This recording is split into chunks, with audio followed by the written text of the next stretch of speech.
Argyle and Waco La Vega, a rivalry born of excellence. State title contenders meeting for a September slugfest. The fifth meeting of these two teams in 3 seasons, and this time around, it's number 1 versus number 2. Next. Friday Night Football, live on the WFAA Digital Network, as number 2 Waco La Vega visits top-ranked Argyle in a rematch of last year's 4A Division I Region 2 final. Good evening, ladies and gentlemen, and welcome to Eagle Stadium in Argyle for the game of the year so far in high school football here in the state of Texas. Number 2 Waco La Vega, number 1 Argyle, 2 teams that have met 5 times in the last 3 seasons alone, twice in the playoffs, and 2 teams that have big-time state championship pedigree both in the past as well as this season. Number 1 Argyle comes in having stolen that number 1 ranking from La Vega over the course of the first 3 weeks of the season. A big win to open up the season against 10th ranked Decatur, blew them off the field. Then they beat the number 1 team in 4A Division II, Texarkana Pleasant Grove, 52-41 in week 2. And then last week hung 35 on Salina, a team that started the year ranked in 4A Division I. 3 very impressive wins from the Argyle Eagles so far this season to earn that number 1 ranking in the state. La Vega, meanwhile, has played no slouches either. Their schedule arguably even tougher than what Argyle has played so far this season. Waco La Vega knocking off Corpus Christi Calallen last week, 21-13, a team ranked 7th in the state. The week prior to that, played Waco Connolly, another team that was ranked 7th in the state. All of their games, though, they've won in very low-scoring fashion. Their opener against Port Lavaca Calhoun, they won 20-7. The last 2 weeks, again, low-scoring games, giving up just 10 points per game, and that is the key difference between these 2 programs. Argyle can put up points in bunches, averaging just shy of 50 points per game this season, but La Vega is all defense, and it will be a very interesting matchup tonight between those 2 units to see which one can come out on top. That gets us to our players to watch for tonight. For Argyle, it's their quarterback, CJ Rogers, taking over the starting job from Bo Hogaboom, who threw for 101 touchdowns in his career. But CJ's off to a fantastic start. 15 TDs in his first 3 games, 13 through the air, 2 on the ground, and not an interception yet on the young season. For La Vega, of course, it's a defender, Jordan Rogers, their safety, the leader of this outstanding Pirates defense. He was the Super Centex Defensive Player of the Year, according to the Waco Tribune last season. Played linebacker last year, but rotating to safety this year. Super talented kid.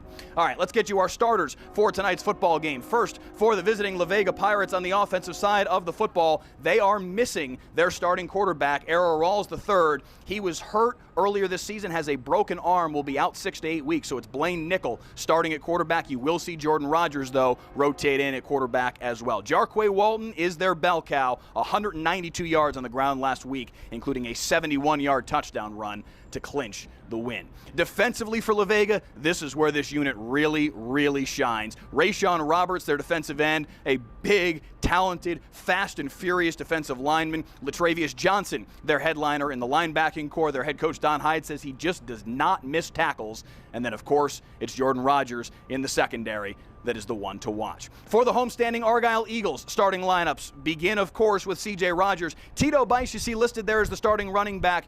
He is coming off an ACL tear, so he will be spelled quite a bit tonight by Braden Baker, Knox Scoggins, Peyton Shoemake. Tito Bice trying to get back on the football field, get back healthy, and get back to the huge piece of this offense that he can really be. Cole Kirkpatrick in the receiving core, by the way, one you should really keep an eye on. He is sensational. Defensively for Argyle, Reed Atkins, the middle linebacker, Grant Mirabal, another key player on their defense. Chase Bennell on the defensive line is one to keep an eye on, had a sack last week in their win against Salina. Head coaches tonight, Don Hyde for La Vega in his 3rd year, 27-4 in his time here at La Vega, won a state championship in 2018, beating this Argyle team on the way to that state title. Meanwhile, for Argyle, Todd Rogers in his 18th year with the Eagles, 197-37 in his time at Argyle, and of course state champions back in 2013. Number 1 versus number 2, the game of the year so far in high school football here in the state of Texas. Kickoff is next on Friday Night Football. Down 22. Deep ball from Towns for Jaden Chambers. Behind the defense. Nice move into the end zone. Wow! Friday Night Football, live on the WFAA YouTube channel. Every Friday night, all season. And a lightning strike from Darian Peace. Next up, the big schools start their season. And 9th-ranked Red Oak hosts the top-ranked team in 5A Division II, the Ennis Lions.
The WFAA Digital Network proudly welcomes you to Eagle Stadium in Argyle for Friday Night Football as the #1 Argyle Eagles host the #2 Waco La Vega Pirates live on the WFAA YouTube channel. Mike Leslie here with you alongside Glenn Stretch Smith in a socially distanced fashion here on the film deck at Argyle High School for Stretch, what is the game of the year, at least so far in high school football? No question. There was a question this year, Mike, of whether they'd be playing football. And when that question was answered, I think it immediately pointed to this football game right here. Hey, I'm glad to be a part of this. And are we not in a perfect spot up here high atop the press box, a little breeze? I mean, hey, it could be worse things than to be at a heck of a football game. In the catbird seat, my friend, and it is a beautiful night here in Argyle. Temperature going down as the sun goes down. We just hit sundown moments ago. Prior to kickoff, as it will be the Argyle Eagles to have the football first. La Vega won the toss, elected to defer, so they will get the ball to start the second half. It will be Argyle football to start, and we right out of the gate, Stretch, get to see a supremely talented Argyle offense averaging 47.6 points per game against arguably the best defense in the state in Waco La Vega. And that's where it's going to be all night. I think this is what this game will come down to. It'll come down to Argyle's offense, La Vega's defense. La Vega set to kick it away, and we are underway from Eagle Stadium. A short kick that hops at the 12, and it's scooped up by La Vega there. I beg your pardon, by Argyle there. It's Ronald Kendricks coming to the near sideline. Knocked out of bounds at the 30, and we're off and running. Off and running, Mike. You know, we've heard a lot about this offense and this defense, and isn't that initially that's a perfect setting for how it ought to start here. Approaching 500 of you with us right now as we start things off on the WFAA YouTube channel, and it is C.J. Rogers, the starting quarterback, cycling from the right side where he was lined up at wide receiver at first, back into the backfield to take the snap. And the handoff comes on the near side in the hands of Brandon Baker, and he's up the left sideline. First down yardage and then some, and a good start for the Eagles offense. Yeah, you can tell. I mean, they run the motion and run a shift and then try to get him out leveraged right there, and that's exactly what you saw. He was able to hit the edge, pick up about 14 yards right there. Baker, the senior running back, 5'7", 182, in there to start the football game. Tito Bice is their starter at running back traditionally, as this time Baker swallowed up in the backfield, caught a face full of Darian White, and maybe got back not quite to the original line of scrimmage, a loss of a yard. Looks like they brought that backer to that side, Mike. You know what? They said enough of this. We're going to bring him up in here. Look at him at the line of scrimmage again in an exchange look down here, Mike. That's Kirkpatrick in motion to the right-hand side. Rogers with time. Now he's going to have to evade traffic. Nice move, and now he's got running room. Look at C.J. Rogers run with the football to the near sideline. Out of bounds in La Vega territory. If you see, they brought the exchange linebacker 15 in to spy the quarterback. He wasn't ready to spy him well enough because he got a move right there. First down, Argyle. Rogers already with 15 combined touchdowns on the year, 13 through the air, 2 on the ground, and not an interception so far this season. And I'm talking about this exchange look, Mike. You see the linebacker is inside the tackle at the bottom of the screen. More running room here from Brendan Baker, and Jordan Rogers trying to rip the football out of his hands. Couldn't quite do so. Pickup of 3 on the play. Rogers and Braden Baker starting in the backfield for Argyle tonight. Hayden Stewart, Cash Walker, and Cole Kirkpatrick, their 3 wide receivers. Jasper Lott, the starting tight end. And it's Jack Tucker, Austin Criswell, Blake Spence, Nick Rubian, and Sheridan Wilson left to right across the offensive line. And Rogers looking near sideline into double coverage, knocked away. That was incomplete as they were able to rip it free from Hayden Stewart's hands. Yeah, you see they ran a 7-man protection right there to max protect, trying to run really a 2-man route. Good job of coverage by the secondary La Vega. Jesse Major-Sterling, who had an interception last year in the playoffs in the meeting between these two teams, helping to make the play there in addition to Jordan Rogers. 3rd down and 7 now. From the 39 in La Vega territory on the opening drive of the day for the Argyle Eagles. Number 1 versus number 2 here on the WFA Digital Network, and it's going to be Baker to get the handoff, a big hole, and that is enough for an Eagles first down, and he's still got the leg drive going as he gets a push from behind. Good job up front by Argyle. They got good movement on the 2 big guys inside, and Robinson and Henderson. If they get that kind of movement, Mike, they'll be tough to stop. Starting defense for the La Vega Pirates, Keyshawn Taylor, Vincent Henderson, Deontay Robinson, Rayshawn Roberts, their defensive lineman, Darian White, Latravius Johnson, Zamarian Johnson, their 3 linebackers.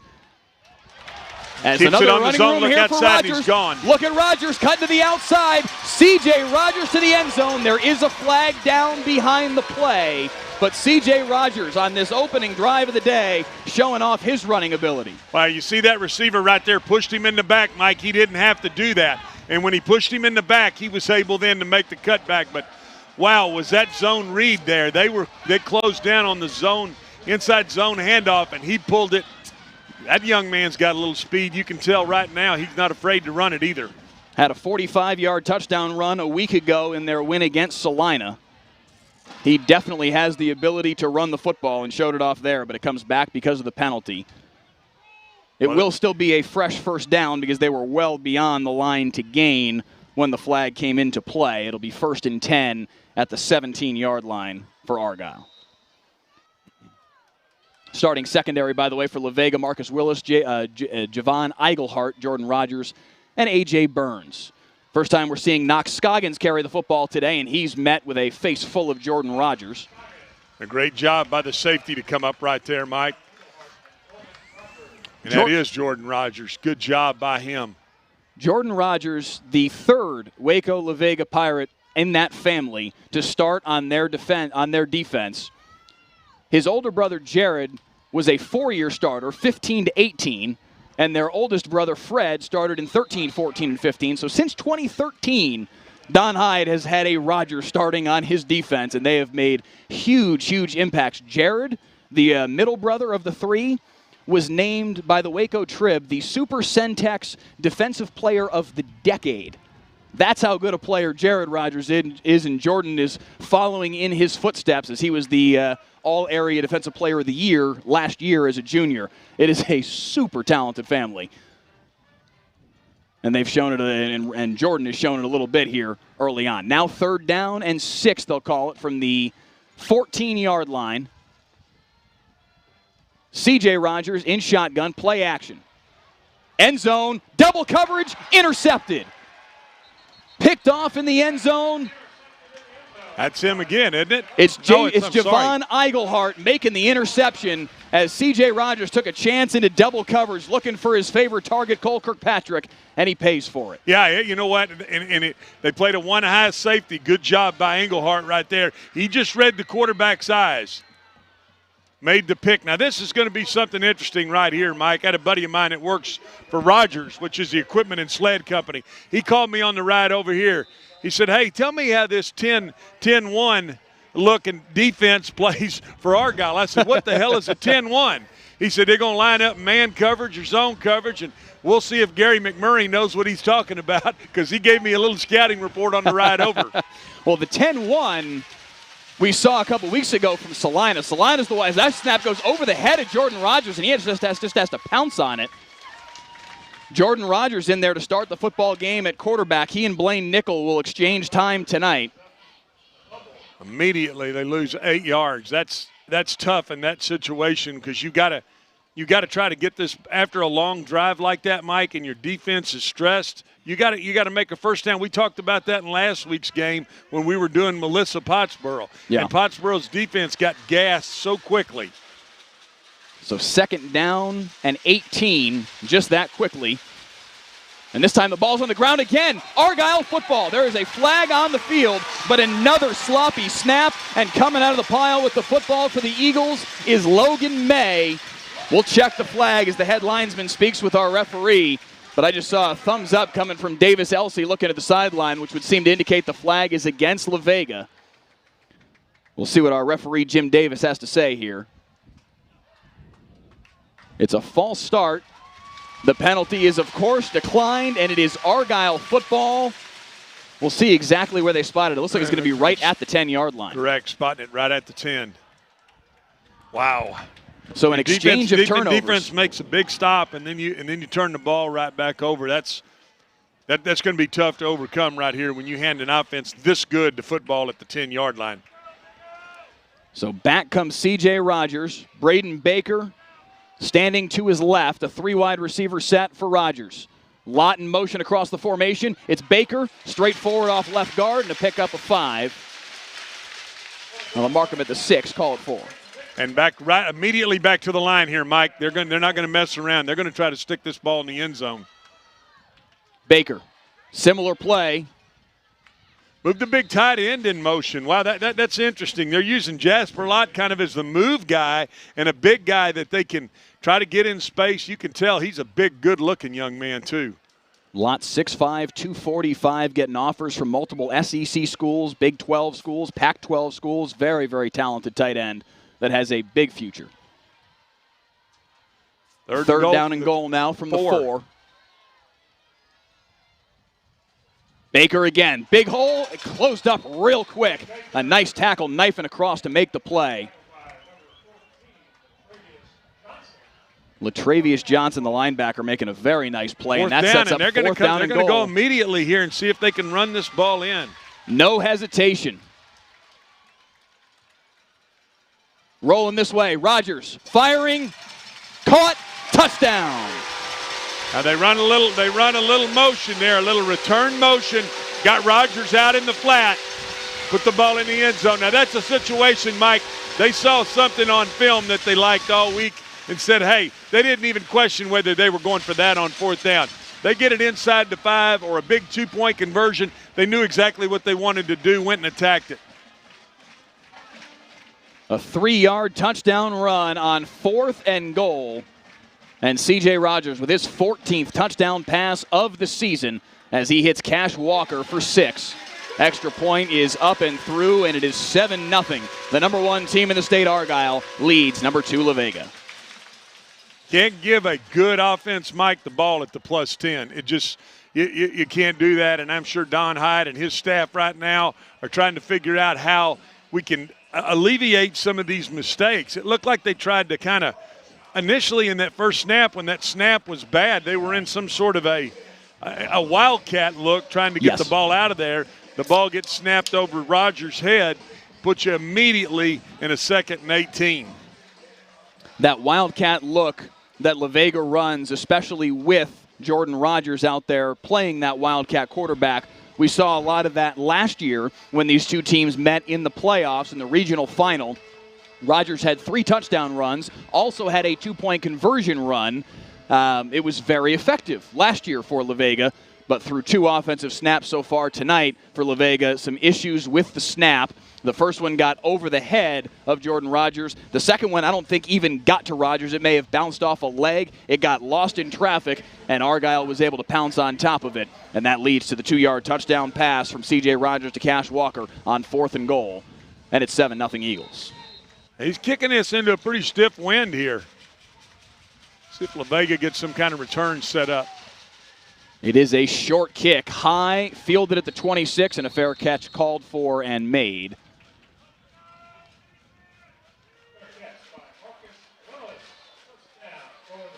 Now an opportunity for La Vega's offense to atone for the sloppy start. Got to come out and make a first down here. I mean, we're literally halfway through the first quarter, and they've had 2 snaps of offensive football.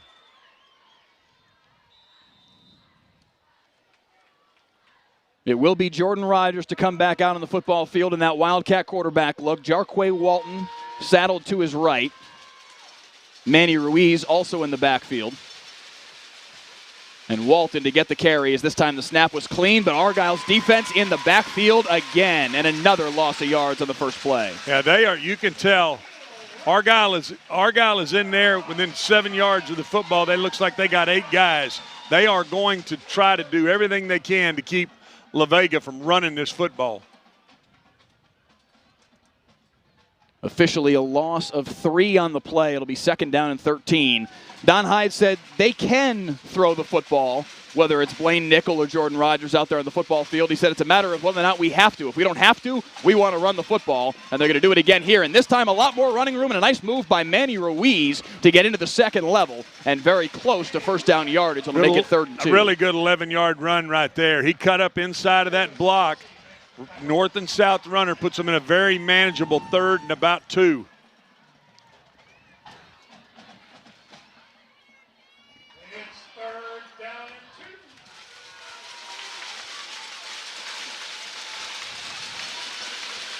So far, not much variance from the La Vega offense in terms of the set that they run. It's again going to be Rogers trying to run for it. Somehow stayed on his feet and got just enough for a first down. Boy, good job of being patient right there. Watch him be patient right here and cut up underneath that kick-out block right there. Good job as a patient runner. I tell you what, the way that right now it looks like Argyle is playing that 3-3 look. They're playing 4 cross in the secondary, but you can tell, Mike, they've got everybody within about 7 yards of this football. Look at the entire secondary. It's within 7 yards of the ball. Flag before the play.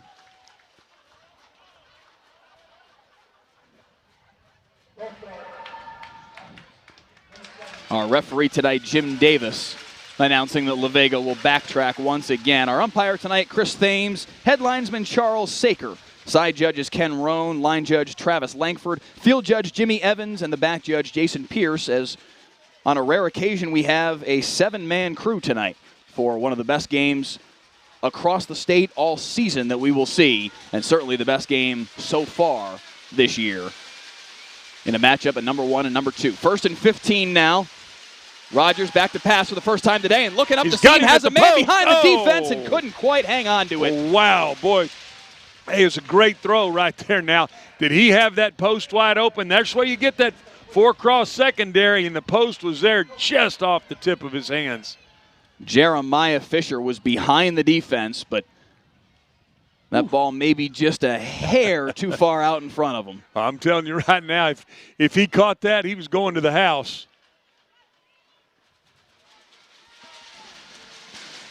The number 1 and number 2 teams in the state in 4A Division I squaring off here in week 4 of the high school football season. Another shaky snap, but they're able to get it, hand off to Walton, but again, nowhere to go. The Argyle defense has played exceptionally well here through the first few minutes of this football game. just nowhere for them to run the ball. Chase Bunnell finishing them off in the backfield. Yeah, it's an interesting looking snap, Mike. It's like one of those flip-flop kicks. It's kind of a reverse. He puts a little, looks like you at the bowling alley. Puts a little bit of that reverse spin on it.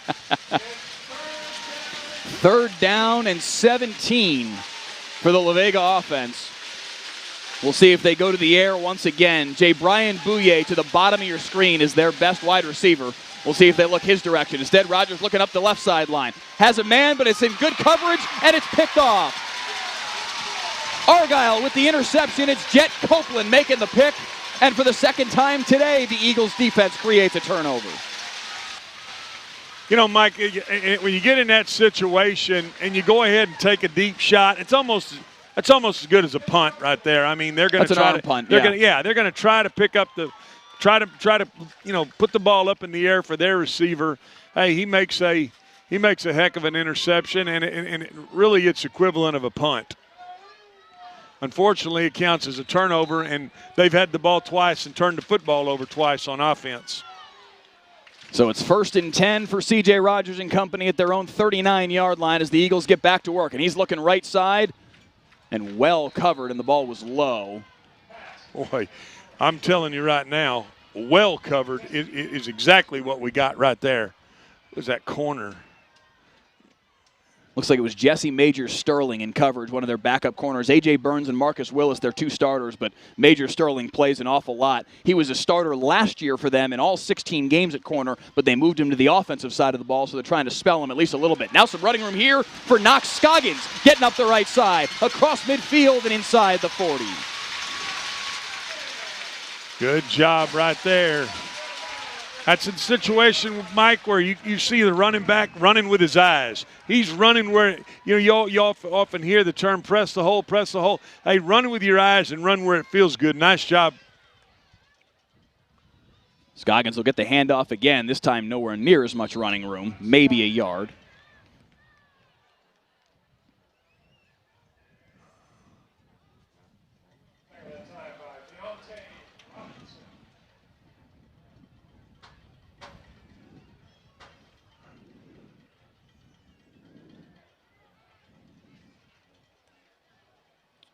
Second down and 9. Rodgers looking near side as they may change the play here.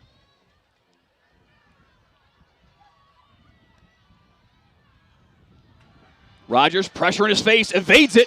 Now looking deep, but well defended again, and another interception. I'm going to tell you right now, this La Vega team, Mike Leslie, can cover. That's where you understand when you've got corners that you are confident enough to play man-to-man. A great position right there by that young man. The ball's underthrown. And it's Javon Eigelhart again, his 2nd interception of the day. Golly, but right at the 1-yard line. Now this is going to be a tough situation right here because they haven't had any luck really getting anything going offensively. I mean, right at the. Can you get any closer than? Not much. That's basically you talk about an arm punt from La Vega. That's a coffin corner arm punt from C.J. Rodgers, but they're able to get a little bit of wiggle room there. Yeah, nice job. Almost 5 right there on that little zone read. Nice job of coming off the ball. This La Vega offensive line now, they are big, and they try to get after you up front. That was Zack Stewart, one of their safeties, bringing the wood at the end of the play. He is somebody that head coach Todd Rodgers said is really the leader of that group in the secondary, and he brought a big hit on that one. And again, in on the play here is the carry is close to 1st down yardage. Vega's just gonna bow up right here and say, you know what, we got to go get 10 yards. We've got to convert in this 1st down situation. 3rd down and a yard, and yeah, La Vega would love to keep their offense on the football field here, give their defense a little bit more of a breather, and flip the football field a little bit in terms of field position. Rodgers going to keep it himself, and nowhere to go again, taken down for a loss. Did not get it right there. Argyle, I tell you what now, you see them They are chasing the ball and after it at the line of scrimmage. Wow, does Don Hyde go for this right here, Mike? It certainly seems like they're looking at that possibility. That would be a gutty decision from their own 10-yard line. If he's not going to go for it, he's going to have to call timeout at this point. Because they would have to rush their punt unit out on the field with only 13 on the play clock right now. It may be they may just be calling timeout here because the offense is not doing much of anything either. 2 seconds on the play clock, and Don Hyde will call timeout and walk his offense off the football field. That would have been quite the gutty decision. They've already given La Vega the football at the 10-yard line once in this game and paid for it. Last thing you want to do is repeat that mistake. But I tell you what now, maybe he let that run out to give his defense some rest. You know what I mean? He just said, hey, let's let this clock run out. Let me get a timeout. Let's get the defense some rest, get the punt team out here. You certainly didn't want the clock to expire in the quarter because then you'd turn around and be kicking into a breeze. Yeah. 1:32 on the game clock here in quarter number 1 of week 4 of the high school football season. Mike Leslie and Glenn Stretch-Smith here with you in a socially distanced fashion atop the film deck at Argyle's Eagle Stadium. Just shy of 900 of you watching right now with us on the WFAA YouTube channel. Please share the link around with your friends and family in the Argyle and Waco communities that may want to tune in and see this football game. It's a good one to come watch. Let them know they can tune in by sending them the link. And please let us know in the chat who you're tuning in to see, where you're watching from, who's your favorite player. Let us know that information in the chat as well. As La Vega does punt the ball away, a line drive kick fielded by Zack Stewart. He's got a little bit of running room, but cut down as he gets back to the 35. But again, good field position for Argyle. Great field position. Argyle has spent this first quarter, Mike, playing on that end of the field, that being La Vega's end of the field. Hayden Stewart he had some room, beg your pardon, Zack Stewart. He felt like he had some room there and just couldn't quite squeeze through and stay on his feet. Hayden Stewart and Zack Stewart, a pair of brothers on this football team. Interesting here now, they're going to come out in a 4 wides look and an empty set. It's actually 5 wides, as Rogers, and they're going to go quarterback draw. That's tight end at the top, right? Oh, it may have been as Rogers actually gets taken down for a loss as it's Major Sterling again making a play on the defensive side of the ball. Yeah, trying to get their quarterback. See, just to take a look to see how they're going to line up. And they're going to stay with it. They're going to stay in this empty set. And at the moment, Jasper Lott is not on the field, so a full 5 wide receiver set here from Argyle. This time they will go to the air, a low throw, and incomplete.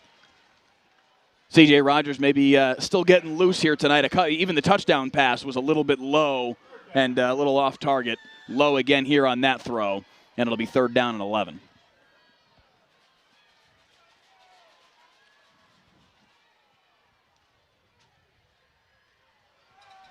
Rogers, plenty of time middle, in the pocket. nice catch. Reaching from behind to make the grab is Hayden Stewart for a 1st down. Nice throw and catch right there. Run the deep dig right there. Plenty of time. La Vega with only a 3-man rush and dropping 8. Gave him the time to throw it out there. Staying with this empty set. This is interesting. Into the red zone from the 19. Not a holding there, and they don't call He's going to it. run for it. The pump fake gets him a little bit of space, and a perhaps superfluous spin move, but out of bounds goes C.J. Rogers after a pickup of 8. Surprised they don't call this holding right here on this left end. Normally you'll get that call.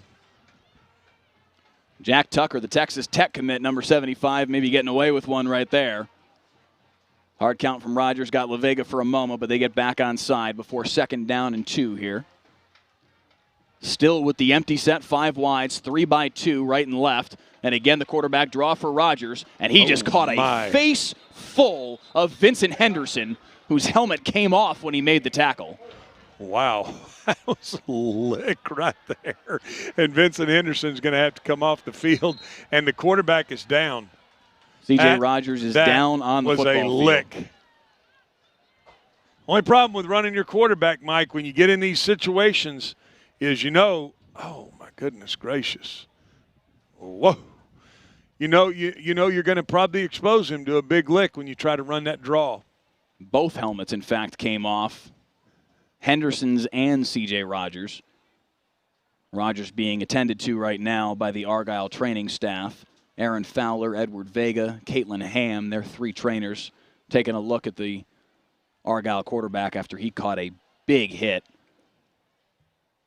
And I don't think it's really necessarily fair to say that Vincent Henderson was headhunting here. As, obviously he's chasing the football down the line of scrimmage. He's chasing the football, but I think my point more than anything is that Rogers' body was slung low. He just happened to be his head at that level. I don't think it was intentional by Henderson. No, I don't think so either. But certainly you hope that C.J. Rogers is able to get back on the feet and get back on his feet, I should say, and get back on the football field tonight. A young man who's had a fantastic season to this point. 14 touchdown passes, 2 touchdowns on the ground as well.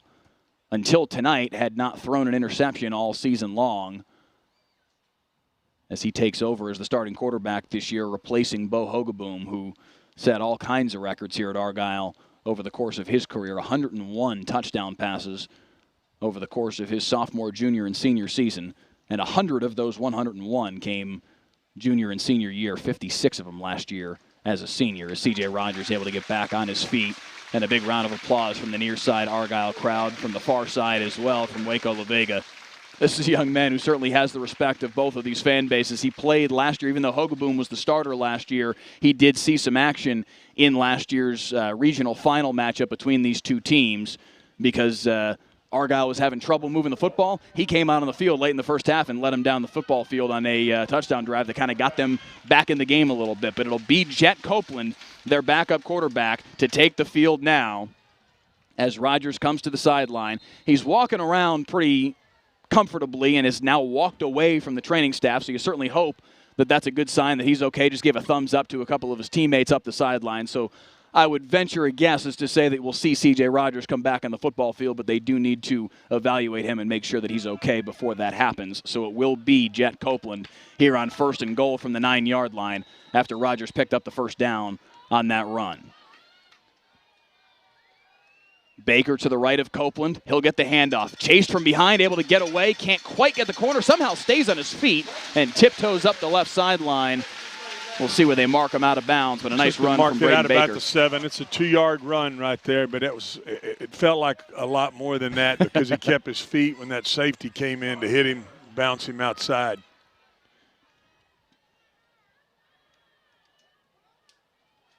Now Copeland's going to try and go to the air. No, he's going to run it himself. Nice cutback. Jet Copeland spinning toward the end zone. Taken down about 1.5 yards shy.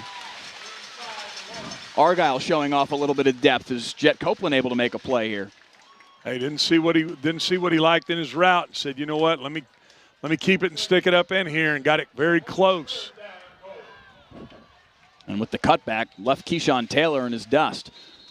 3rd down and goal, and now whistles, and that is the final play of quarter number 1. Friday night football, number 1 and number 2 in the state, and Argyle knocking on the door as we head to the 2nd.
Second quarter action, 3rd down and goal as Argyle is in shotgun and C.J. Rogers is indeed back on the football field to start quarter number 2. Baker to his left, gets the handoff, dives over the top. Is he in? Yes, sir. Touchdown, Argyle. Line up with a stacked set to the right, Mike. They got La Vega to overload, and then they just punched it in front side. Braden Baker hopping over top of the pile. And Argyle with a very nice start, up 13-0.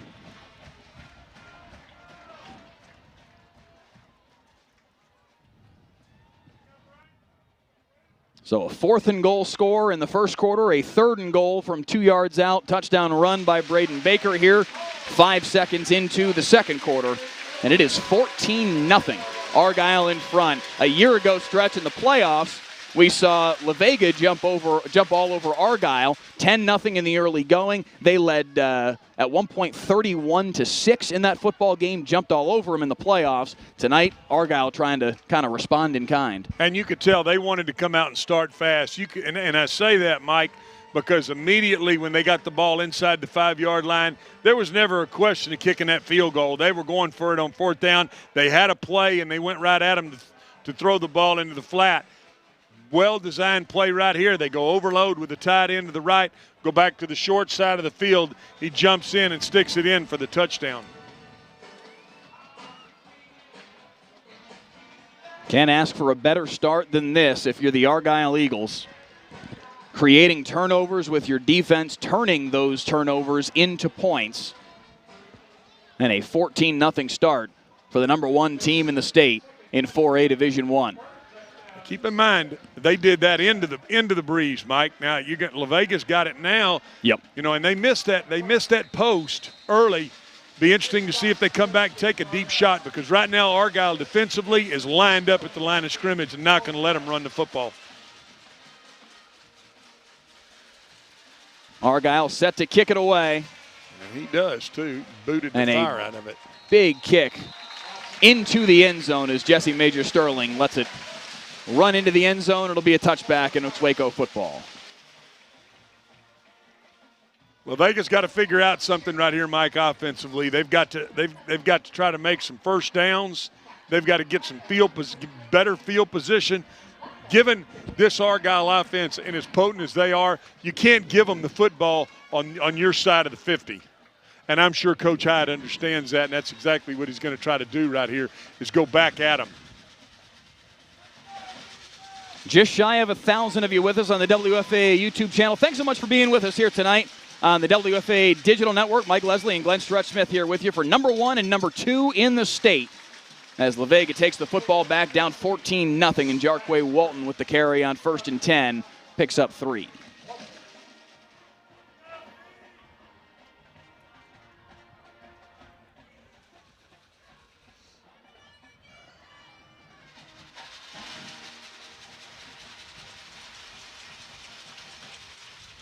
Blaine Nickel in the football game for the first time tonight.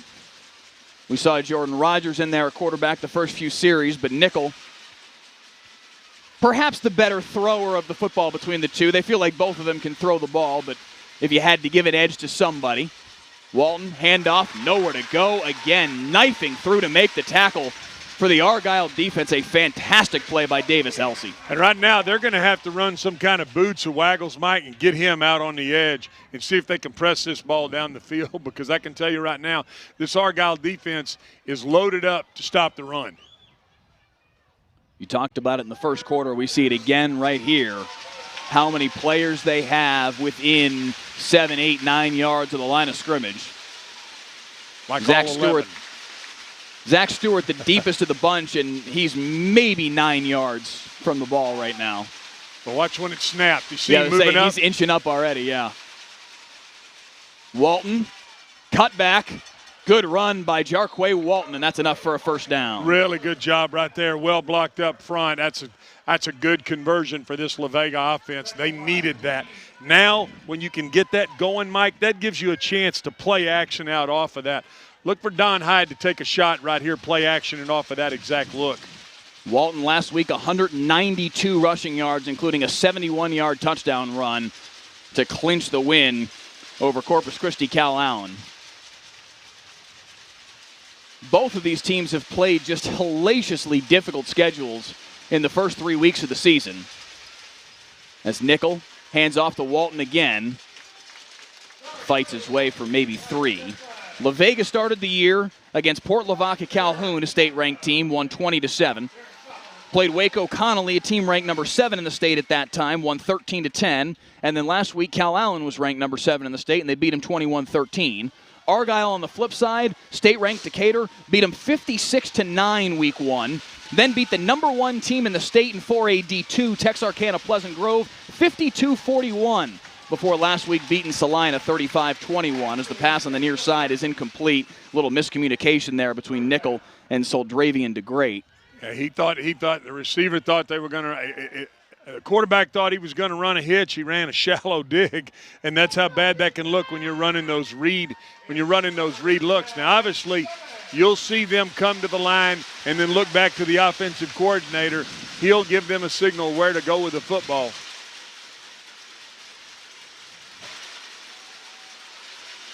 Third down and 7 in the near side. Argyle fan base gets loud.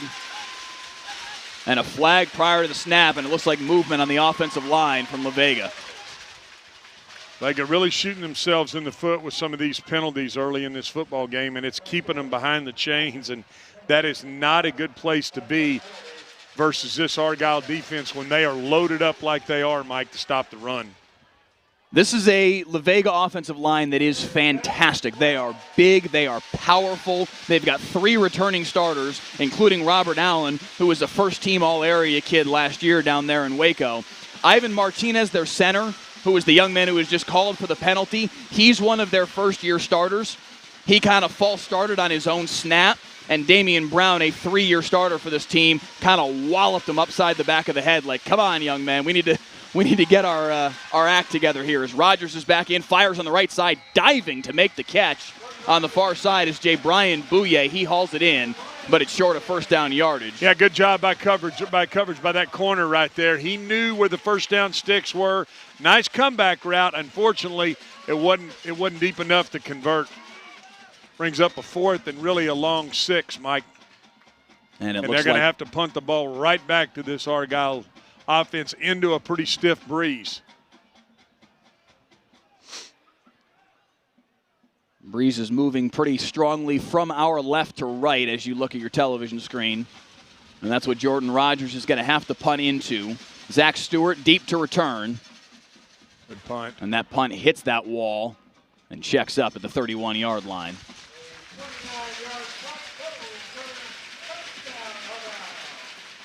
And already with a 14-0 lead, here comes the Argyle Eagles offense once again. C.J. Rogers and Cash Walker open the scoring just under 5 minutes into this football game on a 4th and goal touchdown pass from 2 yards out to give Argyle a 7-0 lead. That came right after the second turnover of the day. Beg your pardon, that was the first turnover of the day from Waco La Vega as they fumbled the snap and gave Argyle the football.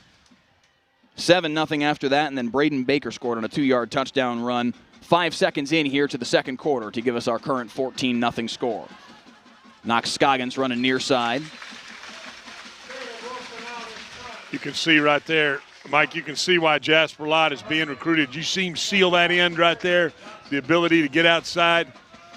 Anytime you got a tight end that can run and he can block the end man on the line of scrimmage, he's going to get some offers. 2nd down and 5 after the pickup from Scoggins. He gets it again, and this time nowhere to go. Stood up immediately by Rayshawn Roberts. That's a young man that made some big plays last year in the playoff game. This time gets off the block. Lott couldn't get up on him stretching. Yeah. A whole bunch of Knox Scoggins to grab onto. And it puts them in a third and 7 situation, and boy, the La Vega defense needs a stop right here. They need to get the ball back for their offense. Scoggins again. Stretch play. Stood up and coming through to make the play on the backside is Zamarian Johnson. And there's a little taste of the La Vega defense that we've been telling you about. That's a little taste of what you call a tackle drill right there. You run your feet through contact and you knock him backwards and then you roll. Big time stop right there for this La Vega defense. He did a really nice job of shedding the block too of Jasper Lott to be able to be clear to make the tackle in the first place. And put Rogers back to catch this punt. Let's see if they can get something See if they can get something going on a return here, Mike. Playing stirred pretty base with their defense up front. High snap, but corralled by a Argyle punter in Caden Dodson that can punt lefty and righty. He's an ambidextrous punter. This one works out pretty well as it continues to roll down inside the 15 to the 14-yard line. Heck of a punt right there. We've only seen him Did you say ambidextrous? He can punt lefty and righty. He's a player on their soccer team. There we go. That's what I'm talking about. It's a guy they went and recruited. Yes, they that did. They knew could kick it with both feet and said, have we got a deal here?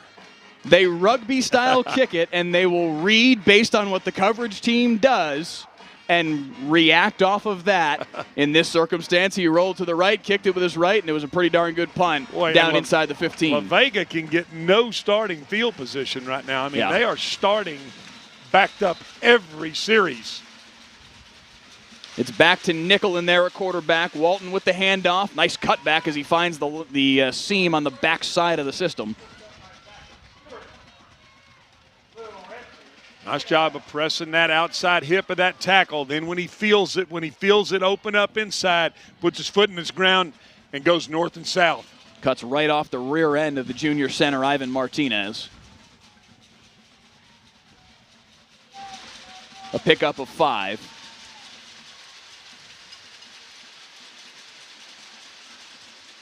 Walton again. Fighting his way through as he was spun down. Was able to turn it into a gain, but only of a couple. Now they run the same play to the right there, but you didn't feel that soft spot, so he had to take it outside. Keeps them in a third and manageable situation.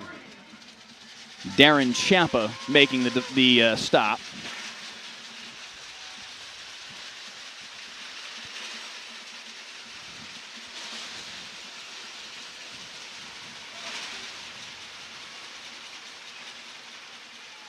And what a play in the backfield by the Argyle defense again. Knifing through to make the play is Logan May, and it's 4th down. Yeah, it looks like he comes off the top, Mike. Watch him come off the top. He's unblocked. He comes off the top. Now, here's a situation where I talked about a while ago where you're going to have to keep that and boot out of there. You got to make him stay at home versus chasing the play down from the backside.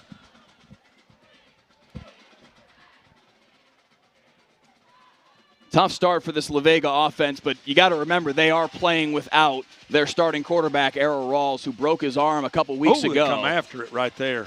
They almost got that. They didn't get it, but it is a punt that hit the wall of wind. It doesn't go very far, and again, the field position game continues to favor Argyle in this football game. They're going to start at the 42. Argyle is being so aggressive with everything they're doing right now, Mike, whether it's defensively chasing everything from the backside, special teams and what they're doing, going forward on 4th down. I mean, this is a team that has said, you know what, we got La Vega coming into our backyard, and we're going to show them a little thing or two tonight. And so far, I'm going to guess Don Hyde is ready for this half to be over and get inside, and let's talk about what we got to do.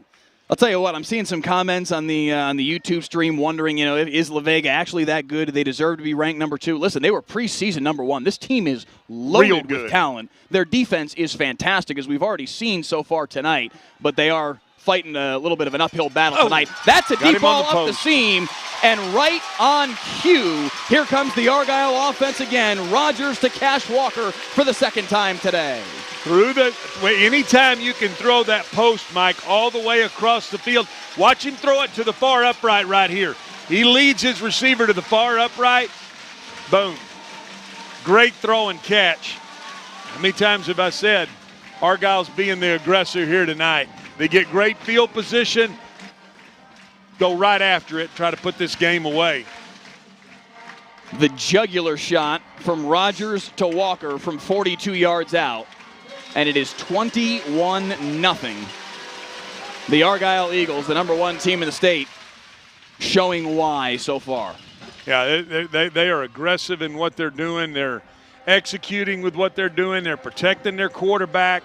They're taking their shots. They're winning the special teams battle. They're winning the field position battle. They're winning the time of possession battle. And guess what? Leads to a 21-0 score.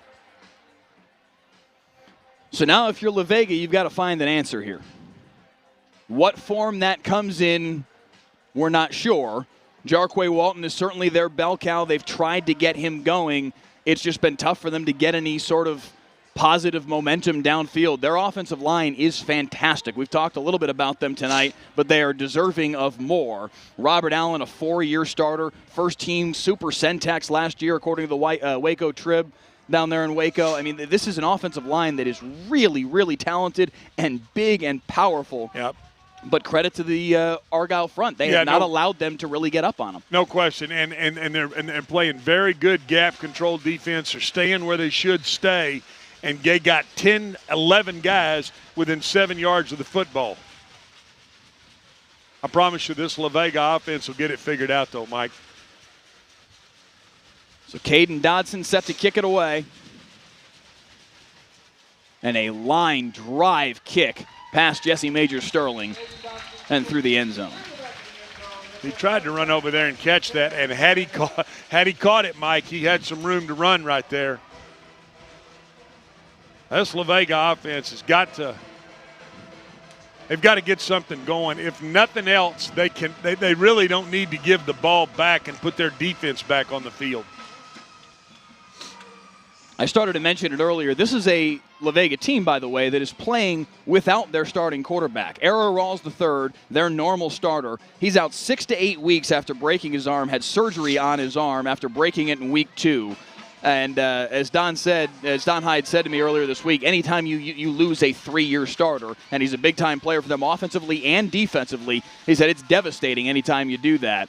And we've seen certainly the impacts on the La Vega offense, as now they have to call timeout here. They had to call timeout, Mike, because they were playing Canadian football right there. They had 12 on the field, so in order to avoid that penalty, had to take a timeout. The 5th meeting of these two programs over the course of the last 3 years, and there has been a trend, an unmistakable trend over the course of that span. They've played in the regular season, and Argyle has won.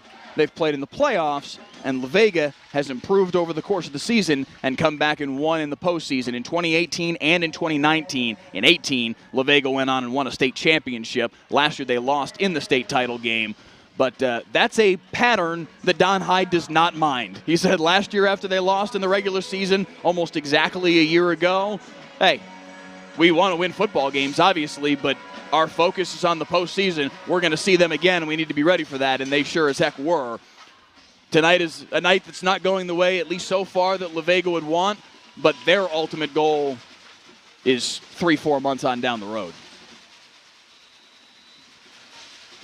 And they are playing this 3-3 look. Look at them up in there. They are covering everybody up and chasing this ball. Going to the air on the right side, it's J. Brian Bouye making the catch and swarmed by 4 or 5 Argyle defenders, but hanging on and picking up a first down. Yeah, good throw and catch right there. You got him playing quarters outside. Just raise up and hit the hitch right there and let your guy try to make a move.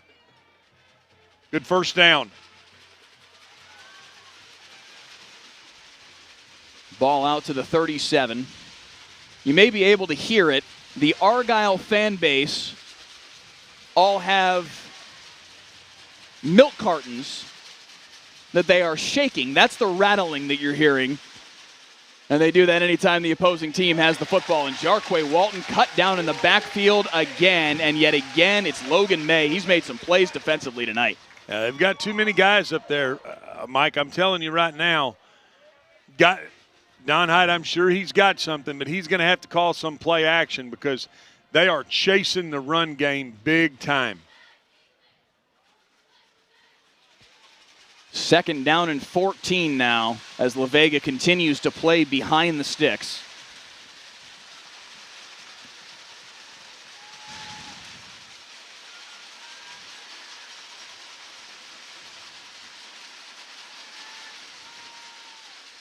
And again, they go to the ground. Walton this time able to get the corner. Jarquay Walton up the right sideline. First down and then some.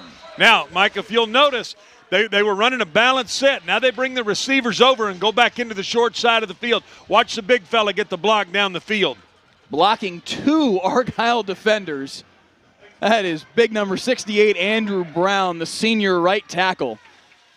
I'm going to tell you what, my boy 77, this left guard, too, is a big dude. 1st and 10 as La Vega is on Argyle's side of the field finally.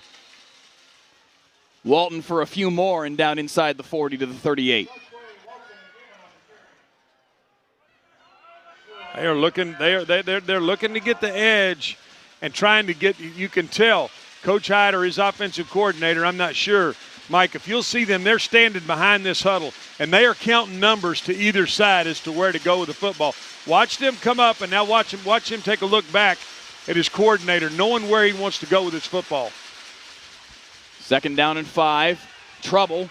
Rogers able to get away and maybe gain a yard. Try to run a little trickeration right there. Try to bring the motion over. See if that guy that's unblocked in that 3-3 front, see if he'll chase that reverse fake. He did not. Makes it 3rd and 5 right here. A rematch of last year's 4A Division I Region II final. La Vega won that game last December 44-20.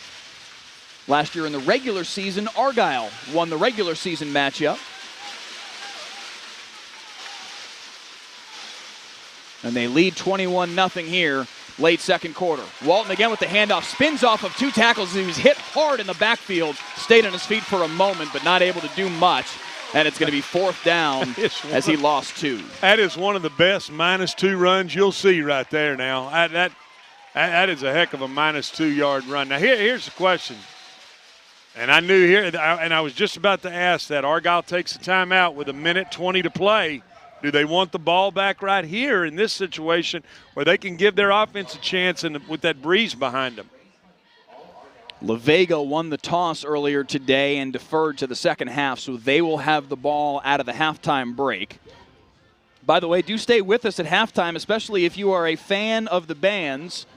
We will show the entire show from the La Vega High School Band under the direction of Lindsey Pfaff and the Argyle High School Marching Band under the direction of Jason Bird. That's coming your way here in 1:20 worth of game time. And then again, it will be La Vega football as the second half begins. So certainly a possibility that, that's something that Todd Rogers has in the back of his mind. Hey, let's go get a few more points here before halftime when they've got the wind in their favor.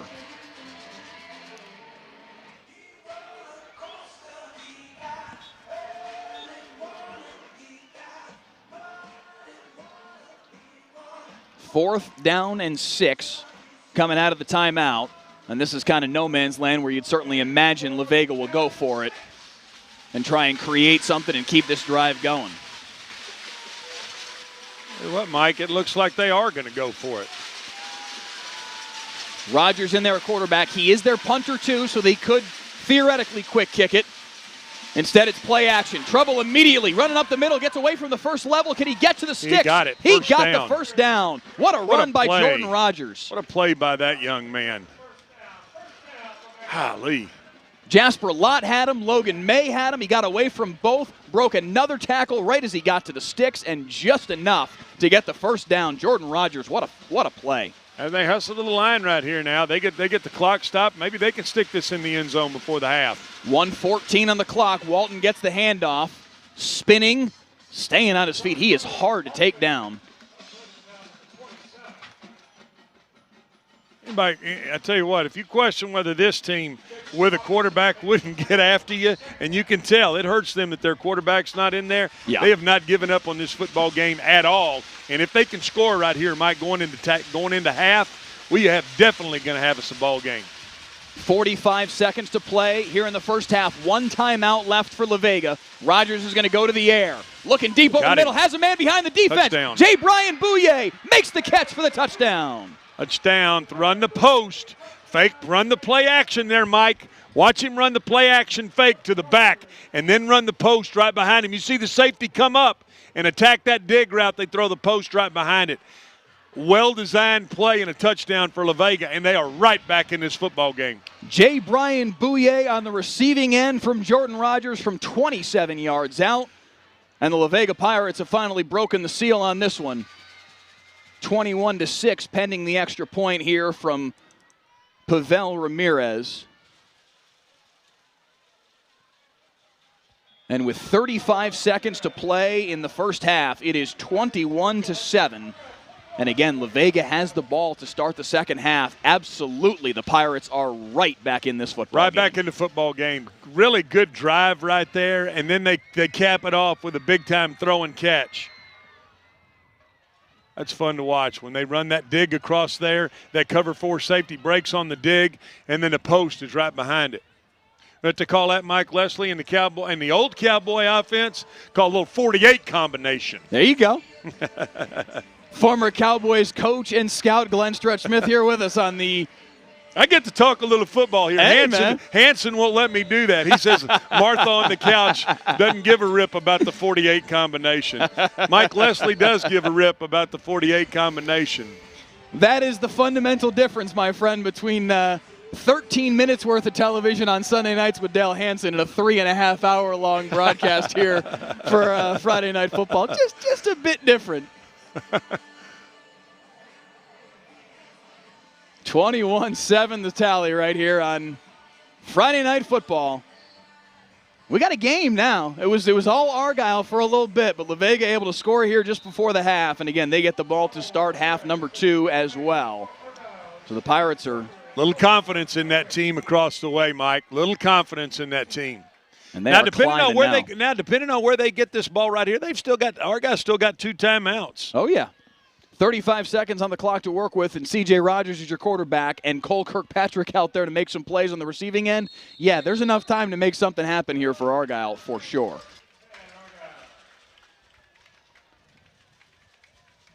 In the first 3 games that Argyle has played this season, twice they've scored on the very first play from scrimmage. One of those was a touchdown pass to Cole Kirkpatrick. One was a touchdown run from Tito Bice, who we have not seen. I don't believe we've seen him at all tonight.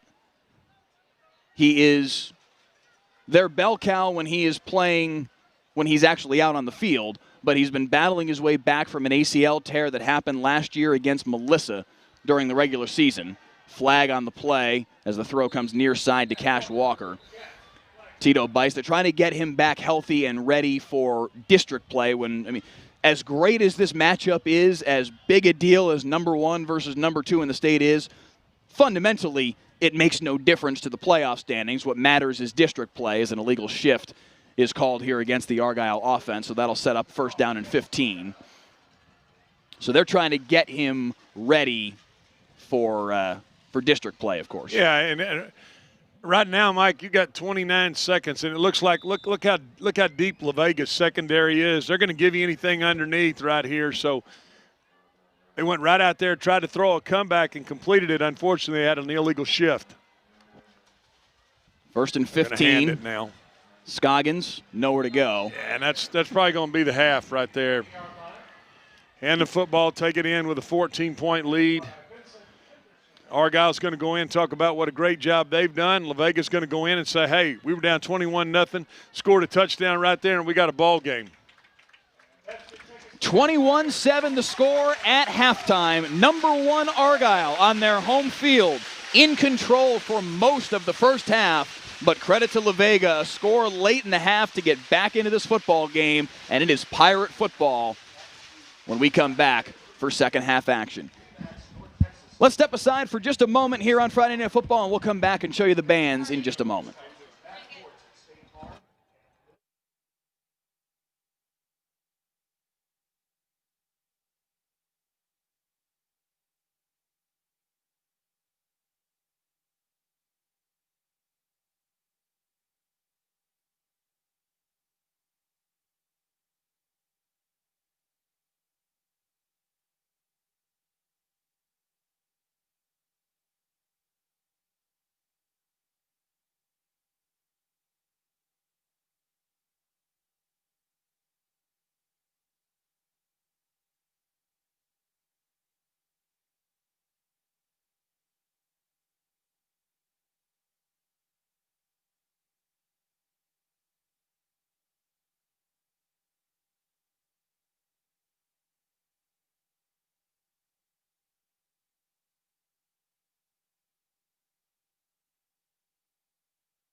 As we welcome you back here on Friday Night Football, it is time for halftime here from Argyle, and it's time for the Argyle High School Marching Band to take the field under the direction of Jason Bird.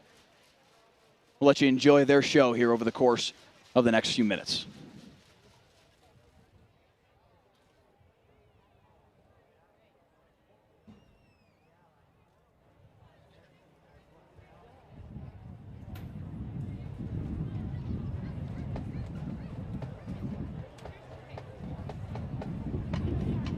And now, we proudly present your state champion Majestic's drill team at Argyle La Vega.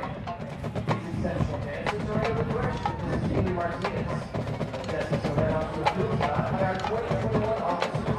From left to right, they are Junior Lieutenant Zoe Seal, Senior Lieutenant Jack Burns, and Senior Lieutenant Sammy Holden.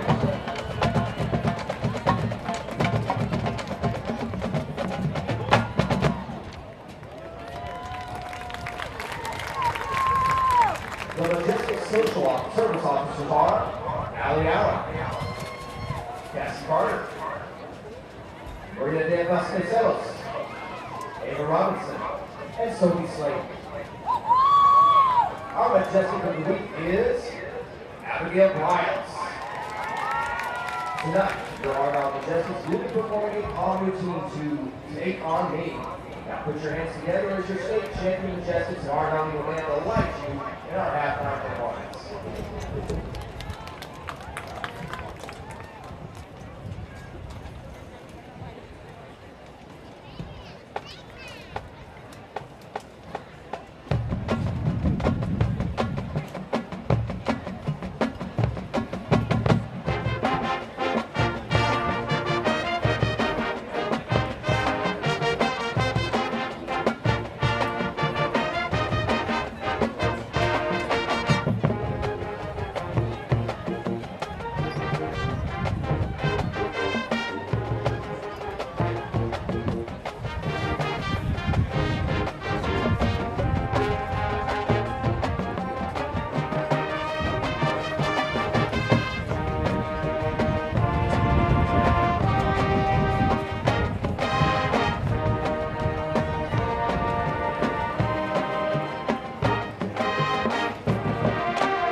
And now, Argyle High School proudly presents the Argyle High School Marching Band and the Chessex Drill Team. The band is under the field direction of drum majors Katie Atkins and Sarah Crowder. Tonight, the band will be performing selections from their competition show entitled All Things Bright and Beautiful. The show is designed by Jeremy Spicer. Music arrangements are by Evan Van Doren and Michael Levish. The drill design is by Andrew Ebert. Choreography is by Cody Brewer, Josh Smith, and Kickoff.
Ladies and gentlemen, your Argyle La Vega.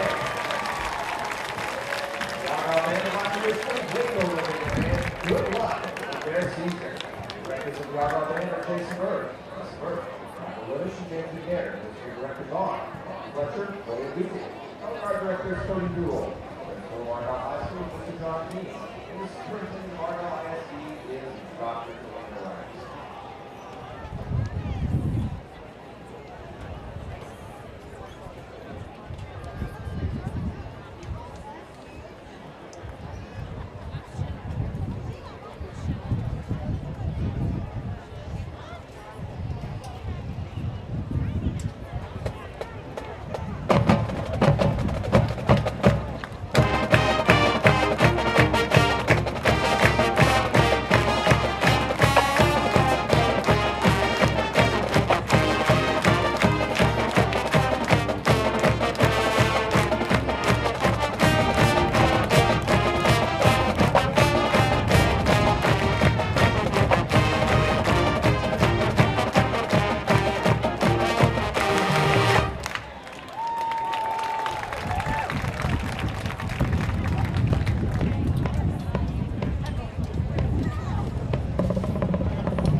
Halftime at Eagle Stadium here in Argyle, 21-7, the lead for the number 1 team in the state in 4A Division I. The Argyle Eagles leading number 2 La Vega by that 21-7 score. C.J. Rogers with a pair of touchdown passes to Cash Walker, one in the first quarter from 2 yards out on 4th down and goal, one in the second quarter from 42 yards out. Those 2 touchdowns sandwiched around a 2-yard touchdown run from Braden Baker on 3rd and goal on the first play of the second quarter.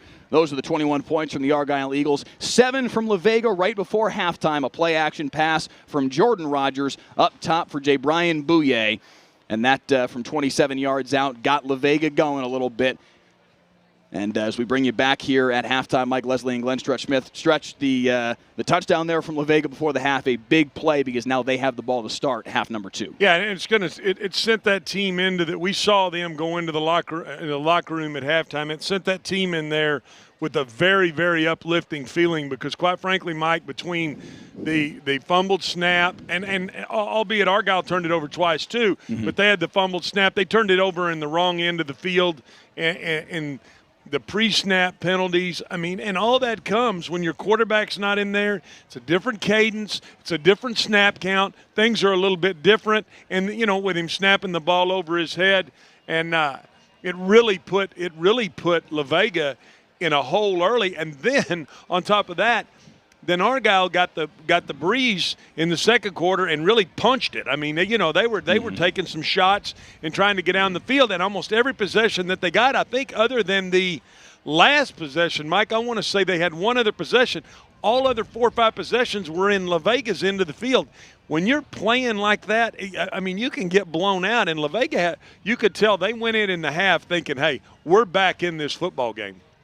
They were teetering, too. It could have gotten a little bit lopsided there. Credit to La Vega. Their defense got off the field a couple times in some key spots, and their offense finally able to put a drive together there late in the second quarter. Going against the wind, by the way, they were still able to manage to get the ball down the field. A couple nice runs from Jarquay Walton, and then the big pass up top from Rogers to Bouye. And it's 21-7 here at the break. 7 minutes to go until second half action here on Friday Night Football. We'll step aside for a few minutes and remind you our next week broadcast of Ennis and Red Oak as 5A and 6A start their season. And we'll come back for second half action in just a minute here on Friday Night Football.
The Argyle Eagles making their way back on the football field with a 21-7 lead at halftime here in really the game of the year so far on the high school football scene. Number 1 and number 2 in the state in 4A Division I, the largest classification in the state stretch that's playing right now. 5A and 6A will open up their season 1 week from today. In fact, there will be some teams that play on Thursday night, the 24th. The majority will open their season 1 week from today as they finally get to start their season at the two highest classifications. But at least as of right now, the 2 best teams that are playing in the state on this field right now. Yeah, and Mike, you make a good point. I mean, most of those 5A and 6A teams scrimmaged either last night or tonight. So, you know, they're getting themselves cranked up. And I'm going to tell you something. Did I ever think we'd get to this point 90 days ago? I think there was a lot of us that would question that. And you know what? Good for the fact that both of these schools are able to play tonight, because I think it's a real blessing, and it's really – I don't get all emotional and all that, but it's getting our country back on track, being able to see football. It's a credit, frankly, to these programs that they've been able to keep their kids safe, they've been able to keep their kids healthy, and be able to have a high school football season, which is, there's no question, it's very important here in the state of Texas to be playing high school football, to be playing football of any sort. Cowboys home opener on Sunday will have fans in attendance. That will, frankly, be a bit weird, but it will also be, I think, in some ways cathartic for those fans that are able to be in attendance come Sunday afternoon. And I think, you know, I would say that things are off to a decent start. I wouldn't say that it's been flawless. Certainly look at what's happening right now at Highland Park. They've got 11 kids right now, according to at least the most recent reports, that have tested positive for COVID-19. They've had to cancel their scrimmage this week. They've had to cancel their first 2 games of the season. So it certainly has not been flawless here in the state of Texas. There have been issues. There have been incidences. We still need to do better. We all still need to do our part in whatever form or fashion that is. If you're a fan sitting in the stands here tonight at Eagle Stadium, if you're a fan somewhere else around the state, please follow the rules. Do socially distance yourself from other fans when you go out to these games. Do wear your mask. Do all of those things, because if we all follow the rules, then we will hopefully be able to continue having a high school football season, and that's what everybody wants, is for this to be able to continue in a safe and repeatable fashion. If we don't follow the rules, the next game you go to might be the last game that you go to. Well, so do everything you can to keep this going. And Mike, I mean, we're doing high school football here, but the fact that, you know, U of H and Baylor had to cancel. I mean, what a great Southwest Conference history rematch up that would have been. And, you know, unfortunately they're not able to do that. But, hey, I'm glad to be up here in this perch we're at right now, high above the press box here in Argyle, getting ready for this second half. Caden Dodson set to kick it off for the Eagles. La Vega hungry to get the football and start a half that looks a little different than the first half. And taking it from the 9-yard line is Jeremiah Fisher, and a eerily similar repeat of what we saw in the first half. Just nowhere for La Vega to go, and right from the very first play of the second half, a nice play by the Argyle coverage team has come through to make the play was Chase Bennell. Yeah, and I'm sure when you think Coach Don Hyde is already aggravated coming out in the second half, getting the ball at his 15-yard line. His offense has been backed up the entire game. We do appreciate you joining us here on the WFAA Digital Network as we get underway with second half action. Please share the feed around. Send that link at the top of your screen to your friends and family in the Waco community, the Argyle community that may not know that we're doing the broadcast tonight as La Vega tries to get back in this football game. And it's in the hands of Jarquay Walton, and a nice pickup on first down. They do a good job with this zone look, Mike. I mean, you see him. Watch him chase that tackle. When he feels it good in there, he cuts it up inside. This is a well-coached football team in what they're doing. This time cutting off the rear end of Damian Brown, the right guard. Walton knows how to follow his blockers. We mentioned in the first half 192 rushing yards last week, including a 71-yard touchdown run late in that game to help push them over the edge in a 21-13 win against Cal Allen. Now flags once again, before the snap. A pre-snap penalty. Wow. And it looks like La Vega has got some different offensive linemen starting in there. I don't see 77 in the game.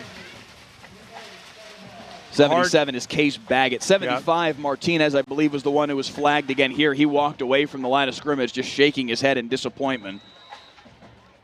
And that negates the 5-yard pickup on first down from Walton and makes it 2nd and 10. Once again, look at this Argyle defense. 10 guys within 8 yards of the football, Mike. And they're going back for a deep shot, and they got him again. Bouye, double Makes the covered, catch. but he did not quite haul it in. Was it intercepted? Argyle thinks they intercepted the football, and so does the back judge. Picked off. Has he made the signal that it's a pick? It certainly looked like he. Now the umpire Incomplete comes through pass. and says incomplete pass. It looked like the back judge extended his hands above his head trying to mark where the football was. We'll get a look at the replay here. Bouye had it. It looks like that may have hit the ground a couple of times. Yes. Yeah, so the correct call, as the umpire came through, he had a different angle on it than the back judge did and said incomplete pass. I'll tell you, Argyle is just gambling, though. They're saying, you know what, if you want to keep throwing that post, we're going to keep our, especially in the early first and second downs now. It looks like here they're going to move the safety a little deeper. La Vega goes 3 wides. 2 to the bottom of the formation, as you can see on your screen. Rogers setting up the screen, and miscommunication between he and Jarquay Walton. Boy, and it was there too, Mike. Look at this. Look at this is set up. Watch this. If he comes on to the boundary right here, Walton, look at that. They are set up to block that right there. Nothing but green grass in front of him. In fact, in the comments on our YouTube stream, Will Gamble, who I'm pretty sure is a La Vega fan, was saying in the comments that they needed to get the ball in Walton's hands out on a screen. He and another commenter, it looks like Lando7448, also say, in that conversation saying, hey, try and get Walton the ball out on the edge on a screen. They tried, couldn't quite make the connection, and they have to punt it away. And again, it will be fantastic field position for the Argyle Eagles at the 43-yard line. The fair catch from Zack Stewart. And here comes C.J. Rogers once again. With great field position and a breeze behind him. Now, we saw what they did the last time they got this ball inside the 40, Mike. They went right, took a deep shot to the post and hit it for a touchdown. Be interesting to see if they come back right back out here and take that shot.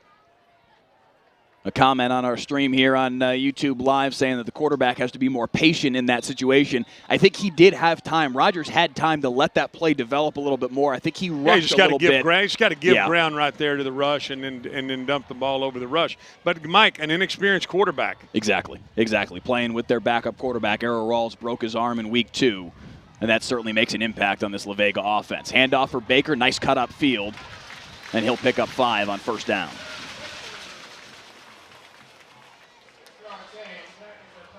Job there, and they're going right back to the line. They're going to try to change the tempo a little bit, see if they can get this La Vega defense on their heels.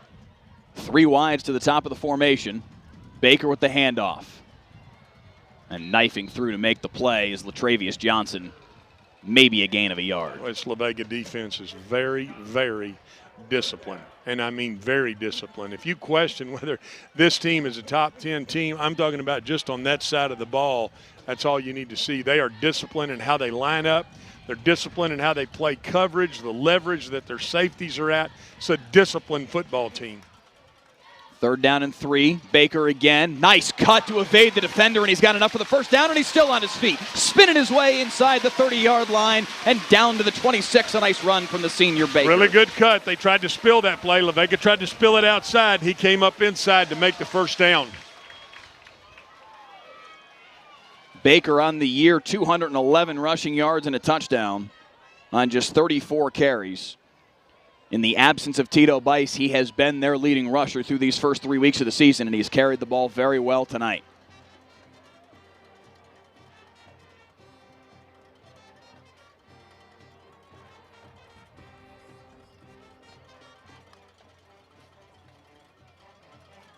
Baker again with the hole. Look at that tight end. Look at that tight end down here. Watch a tight end lead up on this linebacker right there. There. Looks like it may have been Austin Criswell, the offensive guard, actually, that got a piece of him. Did a nice job of fighting through that hole to even get to him and clear the path for Baker. And again, he follows his blocker straight forward. Close to first down yardage, but a hair short.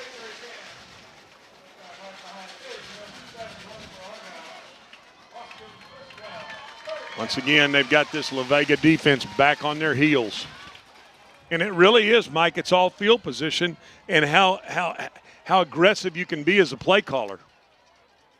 3rd and 1, an opportunity here for offensive coordinator Jason Bachtel to perhaps make a play as C.J. Rogers claps for the snap. Handoff, Scoggins, nice cut upfield, and Scoggins to Pater. Touchdown, Argyle.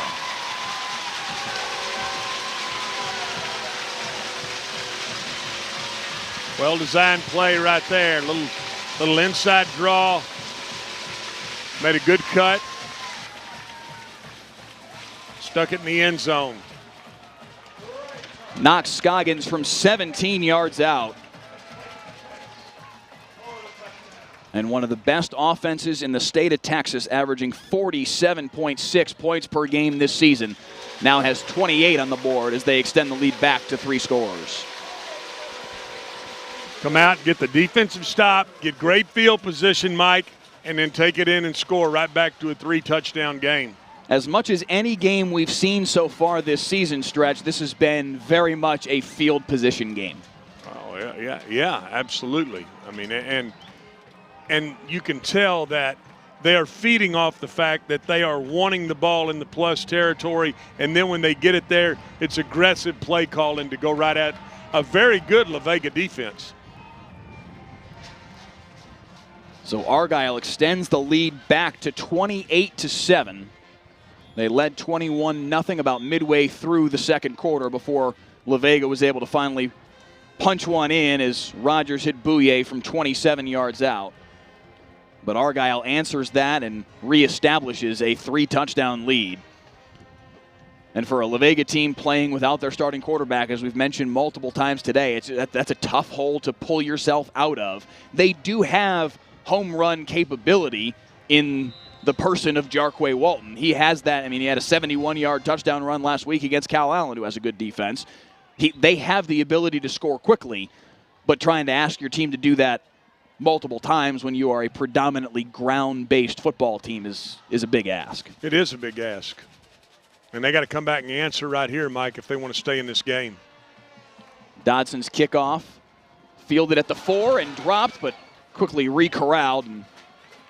But again, La Vega will start with less than advantageous field position. Inside the 20-yard line. Pinning them, keeping them inside the 20. It's one thing to put it at the 20. It's another thing to keep them inside the 20. Good job by the Argyle special teams. Well coached. Really good job staying in your lane. Makai Rice only able to get it out to the 16-yard line. And you have to wonder if you're Don Hyde, maybe tell him, hey, just signal for fair catch. Bring the ball out to the 25 and let's at least start from reasonably decent field position. They haven't really even had that most times tonight. Rogers again in at quarterback, handoff to Ruiz. They're making him cut back into that unblocked. You see, Mike, this is an unblocked end right here. Davis Elsey just waiting for him. And then the safety coming right down behind him.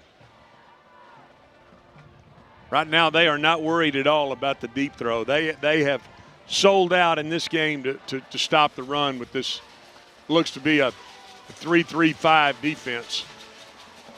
Davis Elsey, the linebacker, Michael Madry, the sophomore defensive lineman, combining on the tackle there, and they will go to the air this time, coming on the near side in the hands of Soldravion DeGrade. He's backtracking.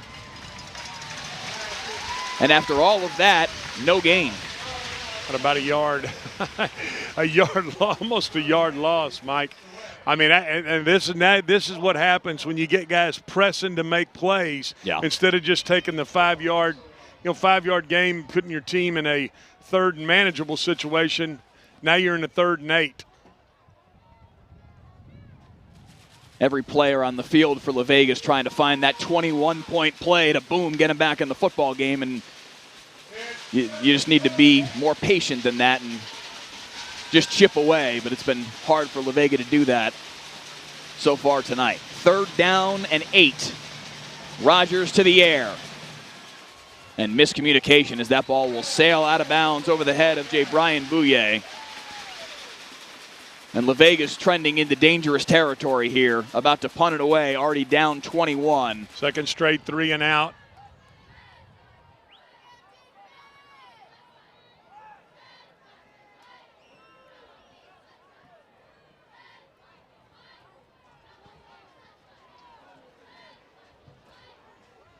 They're going to get this, but they're going to, barring an unbelievable punt, they're going to get this ball back in La Vega territory. Rogers to kick it away. High snap. He was able to catch it. Made a heck of a play just to get the punt off. Ball backtracks to the 43, and again, just a fantastic catch. That's the benefit of having arguably your best football player in Jordan Rogers be your punter. He skied to make that catch on the snap from from their deep snapper, Jeremy Strickland. He had to get way up to make that catch. He's not flat-footed. He ain't very big, but you saw him get off the ground right there. But yet again, fantastic field position for the Argyle Eagles. It looks it's the 43. Like we've got some substitution issues. There was a little confusion on the La Vega defense. And here comes Baker again. Big hit from Rogers, but he didn't wrap, and Baker bounces off of him. A pickup of 8, but there is a flag down on the far sideline. I think La Vega had too many on the field. Some confusion what they're trying to do from a substitution standpoint. Well, flag, they're going to pick it up. Good for them. You know what? He was hustling to get off the field. If it's in question, you don't need to throw that flag. It's up a 2nd and 2, Mike. Handoff again to Baker. He'll have enough for the first down again as he met Latravius Johnson in the hole. But he's down inside the 30 to the 28.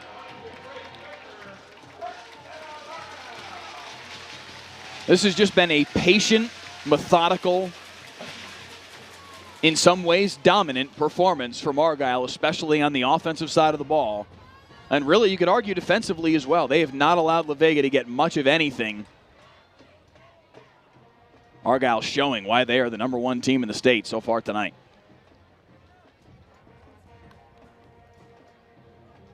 Handoff again to Baker. This time slung down from behind, is coming from behind the play. That was Marcus Cobb.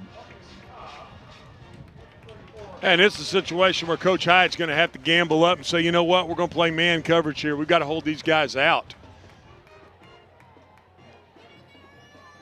And it's a tired La Vega defense. I mean, look at the defense. All of them hands on their hips. It's a tired defense. I mean, and that's what happens when you can't move the football offensively. You put the strain on your defense. And that was one of the things that Don Hyde said to me earlier this week when we spoke on the phone, was just how much they're trying to get their guys back in shape. As Knox Scoggins breaking away, cuts up field inside the 15. You got to like how they're just attacking it too, Mike. They're imposing their will right here. They're telling them, you know what? Our big tight end is in here at fullback. We're going to run the football at you. Fresh 1st and 10 at the 14, and Scott, no, it's going to be play action. Rogers over the middle, wide open, touchdown, Grant Chaney. Run the little play action inside. Send the tight end up the seam. As soon as you see watch the safety bite on the play action fake, he goes up the seam right there. You see that safety in there bite? He goes right up the seam for the touchdown. C.J. Rogers with his 3rd touchdown pass of the evening. He's now got 16 through the air on the year. And it is 34-7 pending the extra point here from Dodson. I don't know who's worn out more right now, the La Vega defense or the Argyle band from playing the fight song so much. What a performance from the Argyle Eagles, the #1 team in the state, and how. Putting it all over La Vega here through 2.5 quarters. And you can see, Mike, look at the La Vega defense. Helmets off, they're walking off the field, and I'm sure this is, it's just a tough situation. When you're missing your quarterback and then you're constantly backed up, getting bad field position. You're going 3 and out, and you're giving them the ball on their side, on your side of the field. I mean, it's a combination to get a 35-7 butt whipping put on you, which is exactly what Argyle's doing right now. If you're Don Hyatt in this situation, what's the message to your football team? How do you try and start digging out of this situation? Well, you got to start. You got to start by trying to get the ball outside the 25-yard line, and then you got to make first down, Mike. I mean, I say it all the time. You got to make first down. It's about making first downs. To hell with the touchdown. Let's make a first down.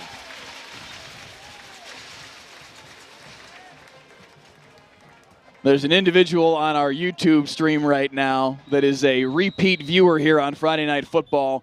The account is TheSoundGuy28. A call back to your reference last week. Maybe frustrated that the game is getting out of hand. Says, well, sugar huddles. I'd say God bless you to that. Is that a small sneeze, or were you just kidding? No, a call back to your I know exactly what it was, Mike. I don't have selective amnesia. Jesse Major Sterling breaking the first tackle here on the kickoff return. Out to the 25. He'll get it just to the 27, it looks like. Yeah, no, I called it a sugar huddle, and you know what? I just try to educate a little bit, Mikey. That's all. I just try to give a few stretchisms, and then give them a little taste of what I learned in the time since I've been in the game. There is not much more than you could add to a broadcast than a stretchism. That's about as good as it gets, my man. Come on, La Vega, make first down here. 1st and 10 from the 27-yard line, and it's Rogers again out there in quarterback. We've seen more of him certainly tonight than Blaine Nickel. Jarquay Walton trying to make something happen, gets to the sideline, but all that goes for maybe no gain. I mean, in a heck, we've seen that kid make two of his best runs have been for -1, and that run right there for no gain. Yeah, that was a -1. Wow. This Argyle defense is getting after it, well coached, taking great angles, chasing the football.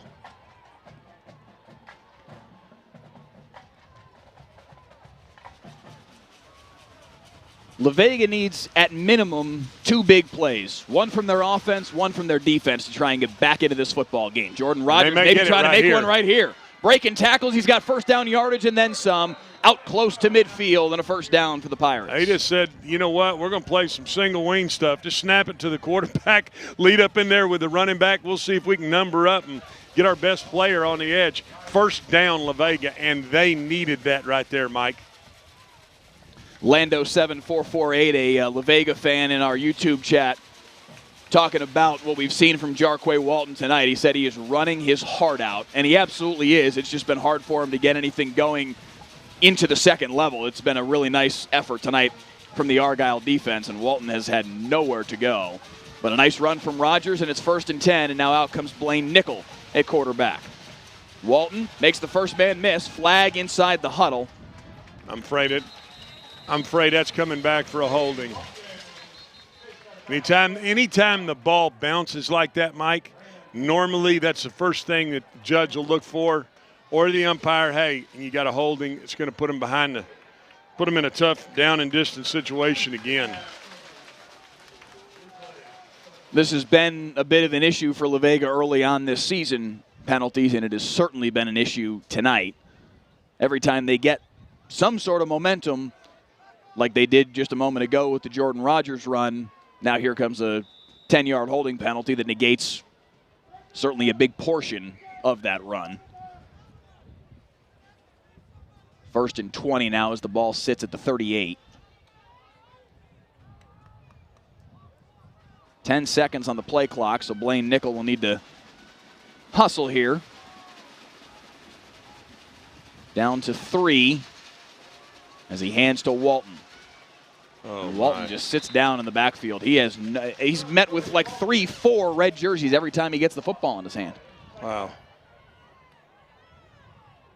That's frustration right there, Mike. I mean, you're seeing frustration come out of Coach Hyatt's football team right now, and I'm telling you, He's over there wishing it was 3:14 to play in the fourth instead of 3:13 to play in the third. They have had it taken to them by this Argyle team here tonight. It has been a dominant performance from the #1 team in the state. Second and 24, and they're shaking the milk cartons on the near sideline again. And again, Walton straight into the chest of a defender. There's just nowhere for him to go. Somebody down, Mike. You can tell who that is. It's an Argyle Eagle down right at the 32-yard line as the training staff makes their way out to it. It's Darren Chappa. Before the staff could even get to him, he was already back on his feet and walking off.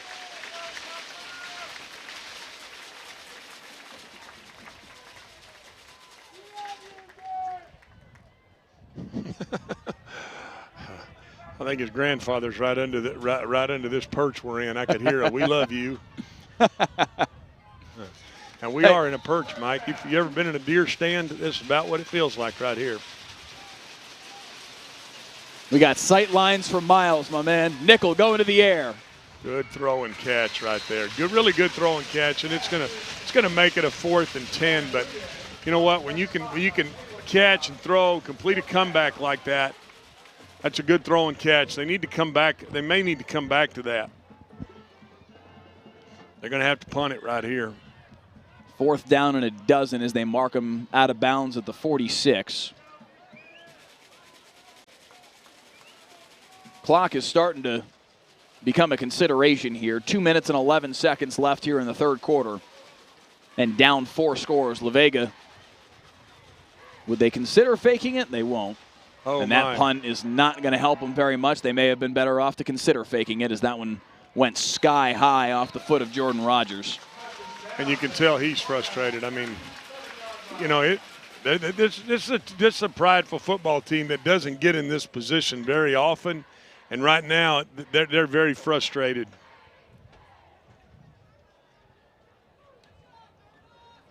Keep in mind what La Vega's trying to accomplish tonight. Trying to snap a series of win streaks for the Argyle Eagles. They have not lost a regular season football game since week 4 of the 2015 season. 49 straight since then. As the handoff goes to Scoggins up the middle. Beg your pardon, looks like that's the first time we're seeing Peyton Shoemake carry the football tonight. I kind of thought you might, yeah, Mike, I thought you might start to see some substitutions here, get some guys in the game and get them some playing time versus a really good team. 2nd down and 7. Shoemake again, and this time nowhere to move. Oof. Knifing through there. Deontay Robinson. That was aggressive. And it'll be 3rd down and 10. But yeah, this Argyle team, they have not lost in the regular season in 49 consecutive games, have not lost on this field since the season opener in 2012. These are the kinds of things that La Vega was coming in here trying to accomplish tonight. Where the hell were you at, Mike, in 2012? In 2012, sophomore in college? In 2012, Syracuse? I was working at my first job out of college in Springfield, Massachusetts. I was 24 years old. Boy, have you come a long way now living down here in God's country. C.J. Rogers skipping out of bounds. That'll be short of the line to gain, and Argyle will have to punt it away for just the 2nd time tonight. Going from Massachusetts to Argyle, Texas, you better be counting your blessings, Mike. I've been very fortunate, my man. I have no doubt of that. So now we get to see Caden Dodson punt the football again, by the way. The ambidextrous punter. He punted righty when we saw them punt earlier tonight. And let's see if he goes lefty here. And look at the La Vega returner. He's not real sure where to go. He's kind of playing center field. They motion to a trips left. He may be going to his left foot. He's going to punt it lefty. And kick the mess out of it. Golly. Look at that ball go. It's going to go into the end zone, but that'll go down as a 59-yard punt. Lefty. And I mean, ran out there lefty, dropped it with his left hand on his left foot. Holy cow. I don't know where the recruiters are in this state. I was going to say, somebody signed that kid to come punt. How about that? Caden Dodson. Is it ambidextrous if it's your foot? I thought it was ambidextrous if it was your hand, Mike. You know, that's a good point. Help me out. I'm not sure what the phrase would be for your. I guess I assumed it was the same, but me too. But I'm not. I'm not sure that's right. Now you're making me question myself. I know you got one of those flip phones over there. Look it up. Maybe we'll figure that out at the quarter break. 39 seconds to play in the third. And La Vega, if they want to make something happen, it's got to happen right now. And here they go. Up the right sideline and out to the 45-yard line. A nice run from Jeremiah Fisher. And a little bit of life for La Vega. They need an awful lot more. But that's a little jolt right there for the Pirates. Yeah, no question. Get some positive yards, get back to doing what you do, which is run the football. And I'm sure these are the things that Coach Hyde's going to talk to his football team about is, you know what, if we'll do what we're supposed to do, we're having positive plays. Blaine Nickel back in there at quarterback. And once again, the Argyle front does the job. Yeah, great job by this defense. They have chased the football and taken great angles all night. That's going to do it there in the quarter. I think Coach Hyde's going to regroup for a second and 8, see if we can get the wind behind them a little bit, maybe take some shots here. 35-7. The Argyle Eagles with a very impressive 3 quarters of football. And number 1 leads number 2 by 4 scores as we head to the 4th. We'll be back on Friday Night Football.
Fourth quarter action on Friday Night Football, 35-7. Number 1 Argyle leads Waco La Vega.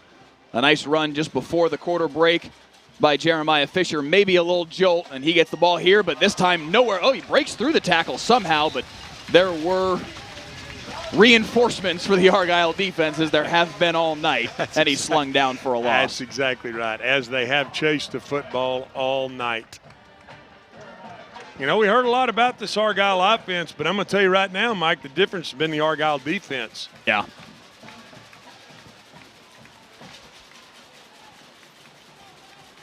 Third down and a dozen. And you got to wonder if you're La Vega, why, at this point, you're down 4 scores. Why not have everything be 4-down territory at this point and try and make something happen? Because at this point, you need to score every time you touch the football to come back in this game. Yeah, Flags before the snap, and it's going to be a delay of game. You know what, Mike, and when these games, you throw the score out. I mean, you're pointing your team to try to get your team better. I'm sure La Vega is probably playing some down-the-line players in the same way at this point that Argyle is too. Third down and 17 now after the penalty. And they'll just try to earn back a few.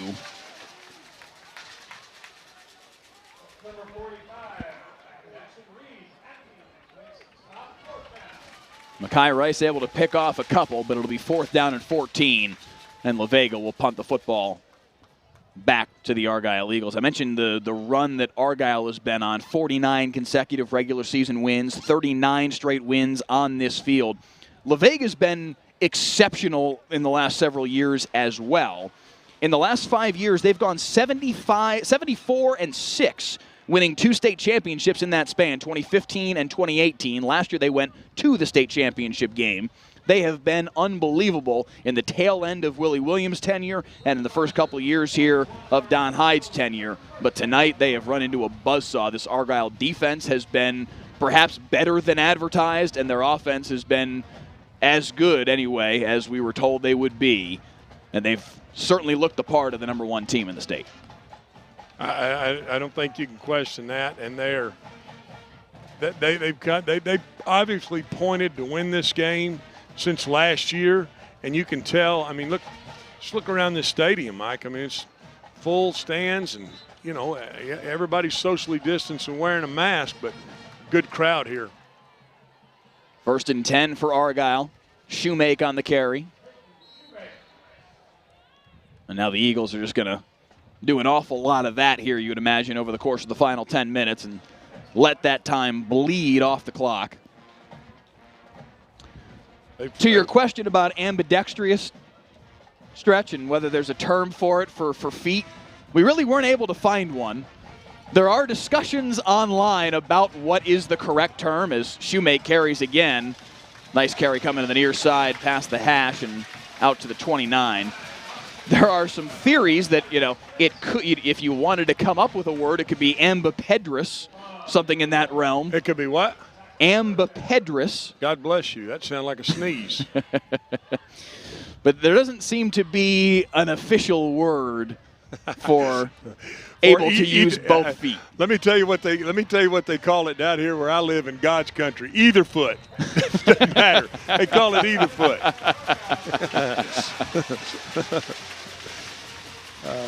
Caden Dodson can use either foot. That's exactly right. Exactly right. Doesn't matter. Shoemake on the carry. He's got the first down. And that means another minute and a half or so will come bleeding off the clock here as Argyle trying to salt this one away. And that's exactly what they're wanting to do. They're right now they're bleeding this clock. I mean, where we saw them kind of change speeds early in the game, right now they're going to snap this thing until it's inside of 5 seconds on the play clock. Well, I said that, and then they snapped it at 7. Close enough. He took the ball away. They're going to say he was down. Wow, the line judge came in and said he was down, as ripping the ball out of the ball carrier's hands and taking it into the end zone was Rayshawn Roberts. And then he throws it on the ground in disgust. Wow. Let's see if we can get another look at it here as we look at the replay. We may have to run it back one more time if we can see that one more time here on the replay before they snap it again here on 2nd down and 12. As Shoemake had it. Roberts is trying to pull it away. What do you think, Stretch? Is that out before his knee comes down? I mean, obviously it's not reviewable. And I think it is, but the question is, did he blow the whistle? And we're so high atop right here, we couldn't hear that. Yeah. Either way, it's not a reviewable play. The only review that they have in high school football here in Texas is in state championship games. So it will stand. It is 2nd down and 12, and C.J. Rogers will go to the air for the first time in a while, and he's got a man wide open over the middle. Bouncing off of Jordan Rogers and making the grab. A nice catch from Argyle's Gannon Pels. And C.J. Rogers is hit behind the play, and he is down. Wow, I couldn't believe he hung on to that. I could see that hit coming from up here. 2 big licks. Watch this hit coming right here. Pow! And C.J. Rogers is still down at the 18-yard line. He was kind of arching his back, almost trying to stretch out a moment ago. Now as the training staff is attending to him for the 2nd time today, he's laid back down. We'll see if earlier today he went down, got his helmet popped off on a big hit from Rayshawn Roberts. Both of their helmets came off, and fortunately for Rogers, he was able to pop back up, run off the field, and he I'm was sure back came out. over and probably got checked for concussion. Exactly, yeah. And checked. Went back out. And he's a tough kid, and he's back up on his feet once again. Kind of shaking it off. He'll probably need to get checked again, and Jet Copeland will come out. But we did see him flash a smile there. It looks like he's probably all right. That is part of the job description, frankly, to step in and take that hit right there in the chest and deliver a strike over the middle, and that is what he did. He'll come to the sideline and get looked at for a moment, and Jet Copeland will come out there and actually, it doesn't look like it's going to be Copeland this time. Looks like they've got is that Ethan DePiro out there on the field to take the snap from center. But that's the kind of play that'll earn a quarterback respect from his football team, stepping into a big hit like that and delivering over the middle. As if Rodgers needed any more from this team, he's got it now. And that may be it for him. I mean, they may hold him out the rest of this game with this lead. Yeah. Time they snap this ball will be under 7 minutes to play in the game. Quite a performance tonight from the Argyle Eagles. Had their foot on the gas to start this one, and they really never took it off. No, they did not. They've been aggressive all night long. Aggressive. And Mike, like we said, I mean, we thought it was going to be the Argyle O that we would be talking the most about. And yeah. Right now, I'm thinking more about the Argyle D than I am the Argyle O. Argyle calls a timeout. 6:43 on the clock here in the fourth quarter, and a 35-7 lead for the Eagles. What a difference-making play that could have been if Rashawn Roberts' strip and return was allowed to stand. You know, that could have made a difference in this football game. That was about maybe a minute and a half to 2 minutes worth of clock time ago.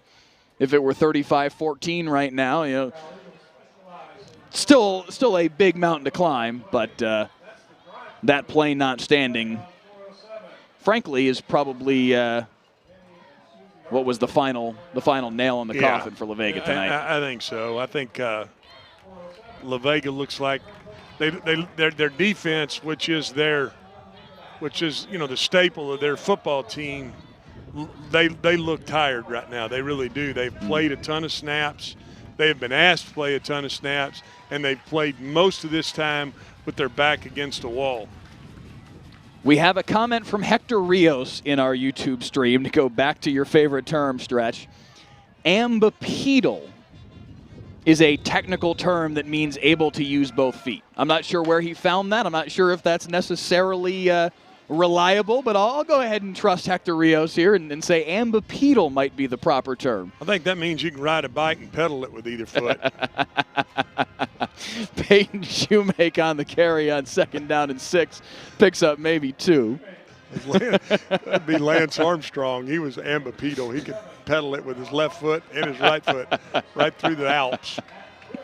Oh, man. 3rd down and 5 forthcoming for Argyle. By the way, before we start losing our audience as we're getting into the fourth quarter in a 28-point football game, please join us next week.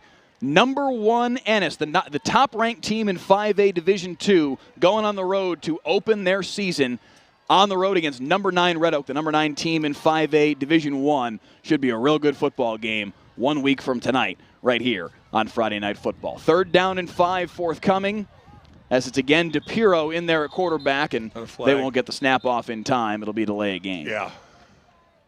And it looked like right there La Vega was coming after him. You could tell they were trying to get this young quarterback the right play in there. I'm not sure they had the right play called, so they went ahead and let that expire.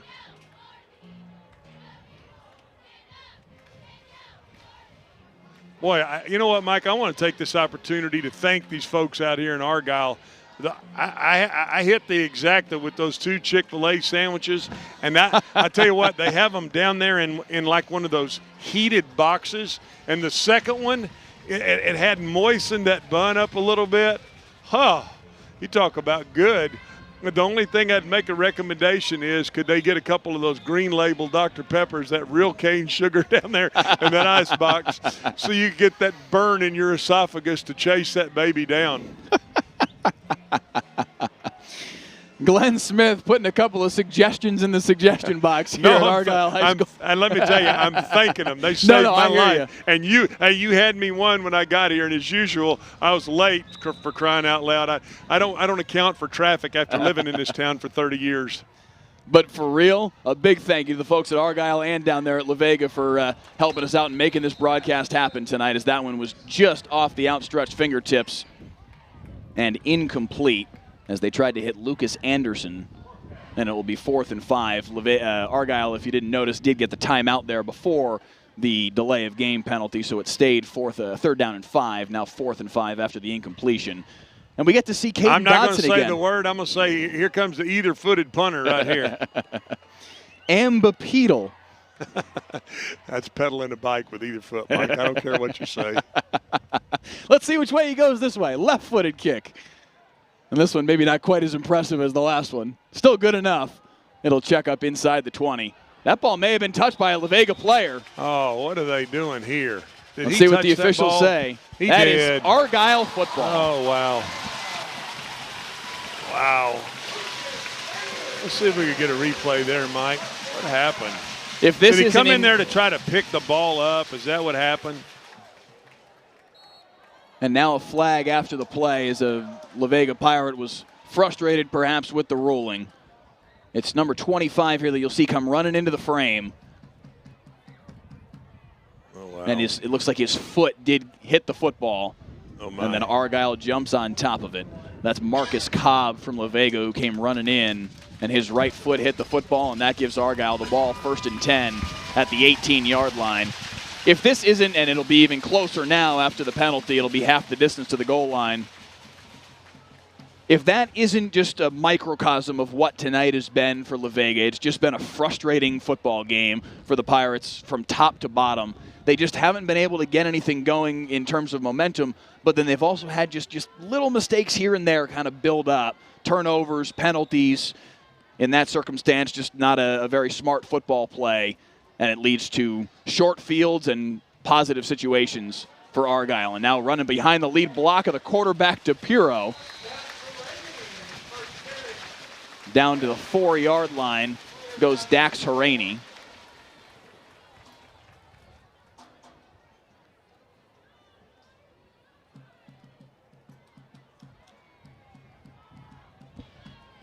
As we bleed down the final 5 minutes here on Friday Night Football in a dominant performance from the Argyle Eagles. Haraney again.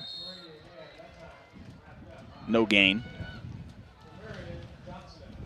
Frustrated football team. And let me tell you something. Having coached this game for as long as I've coached it, it's easy to get frustrated. It's easy to take what felt like they didn't get a break tonight. They miss a few plays here, missed a post early. It can get frustrating for you, and this team will regroup. 3rd down and goal. And Haraney pitches it back to DePiro. That's not a smart play. That's perhaps what happens when you get some young kids that don't have a whole lot of playing time out on the football field. Look like a little backyard football right there. Here, I don't want it. You take it. I respect the trying to make a play, understanding that it's 3rd and goal and nothing good's happening for you, but that was very risky, and they were fortunate that DePiro got back on top of it. It'll be 4th and goal as we tick down to 4 minutes to play in the 4th. And DePiro will stay on the football field here. They're probably going to have to take a timeout because they'll be inside of 10 seconds right here. Mike? 6 on the play clock now. They're going to have to really hustle if they're going to get the snap off. 1. They do snap it on time. DePiro's going to keep it himself and taken down in the backfield, and a 4th and goal stop for La Vega. Good job by La Vega to come out and not quit right there, Mike. I mean, that'd been an easy situation to come out and say, you know what, let them get in the end zone right here. They did not. That's a prideful football team right there. Coach Hyde, good for you. And look at him. He's over there loving those players up right now, appreciating the effort they gave right there to keep that bunch out of the end zone. No doubt. God, that is good to see right there. I'm telling you, as a Texas high school football fan, I mean, that's great to see. When everything has gone wrong for you, you had every opportunity to quit, and they didn't quit. And good for that, good for the culture, and good for what's going on with this La Vega high school football team. They'll take it over 1st down and 10 at their own 11 as Blaine Nickel comes back out at quarterback. We've seen a timeshare between him and Jordan Rogers all evening. Whistles before the snap. And it appears La Vega will call timeout. Looking forward for these two football teams. Argyle playing in a very difficult district. They are the top of the district. They're the big dog. There's no doubt. But Melissa, we saw last week, is a fantastic football team. Paris, very, very talented at the back end of the schedule. That's kind of their bookends in district play. Anna, Irving Ranchu, Terrell, and Kaufman, the other teams in the district. But those top 3, Argyle, Melissa, and Paris, are going to be battling it out And I'll tell you what, 2 weeks from tonight, October 2nd, Melissa right here at Argyle, they'll break the scoreboard. Oh, those are two offenses that will get up and down the field, and Melissa prides itself on how many plays they can run. So I'm with you. That'll be if you like offensive football, that'll be the night to come over here and take in a high school football game. Argyle about to punch its 50th consecutive regular season win and 40th straight home win.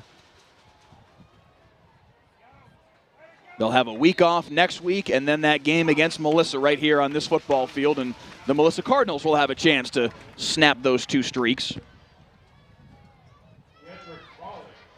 Cardinals and the Eagles. Last week it was the Cardinals and the Cardinals, Mike. We've seen some birds, haven't we? We've called a few games. We've seen some really talented birds. No question. We've seen some talented birds. Next week we got more talented birds. It's the Red Oak Hawks. All right. We'll see if the Ennis Lions have anything to say about that, but as La Vega is just trying to get any sort of positivity out of these final couple minutes. Under 3 to play now in the fourth. I'd frankly just keep the clock running, not get anybody hurt right here, and go regroup. Tough football game. This is one of those games, Mike, that you got to use as a teaching tool. As a coach, you got to say, hey, nothing went our way, and you got to point to the positives. Fresh 1st and 10. As Nichols still in there, a quarterback. Hand off to Ruiz, and look at Manny Ruiz right up the middle. Past the second level, first down and then some, and out to the 44. And it looks like Argyle's playing, some of their twos, trying to get some guys some playing time.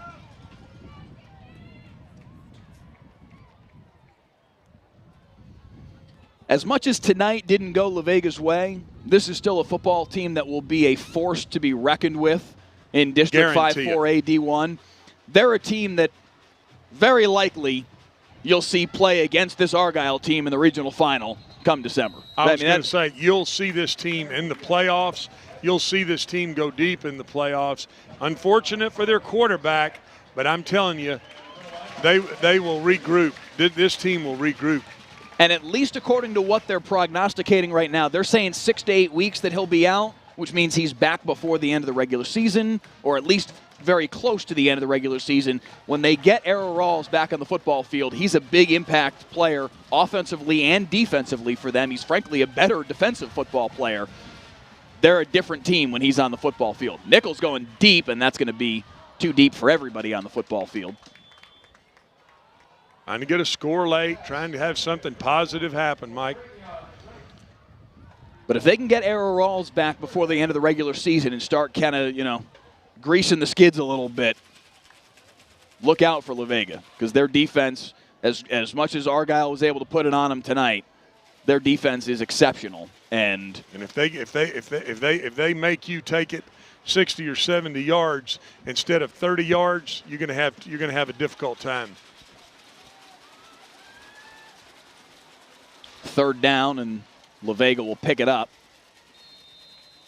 First down, that'll bring us inside a minute. They'll stop the clock to move the stakes. By the time this ball snapped, it'll be inside a minute. Had a question from one of our viewers in the YouTube chat asking about the penalty numbers. The closest thing we've got to live stats is what's on the Sports Day website. They list 6 penalties for 39 yards against Waco La Vega, 2 penalties against Argyle for a total of 15 yards. So certainly it favors Argyle this evening. 1st and 10, and the handoff to Ruiz once again. Get inside of 40 seconds, and I'd be surprised here if Coach Hyde runs another play.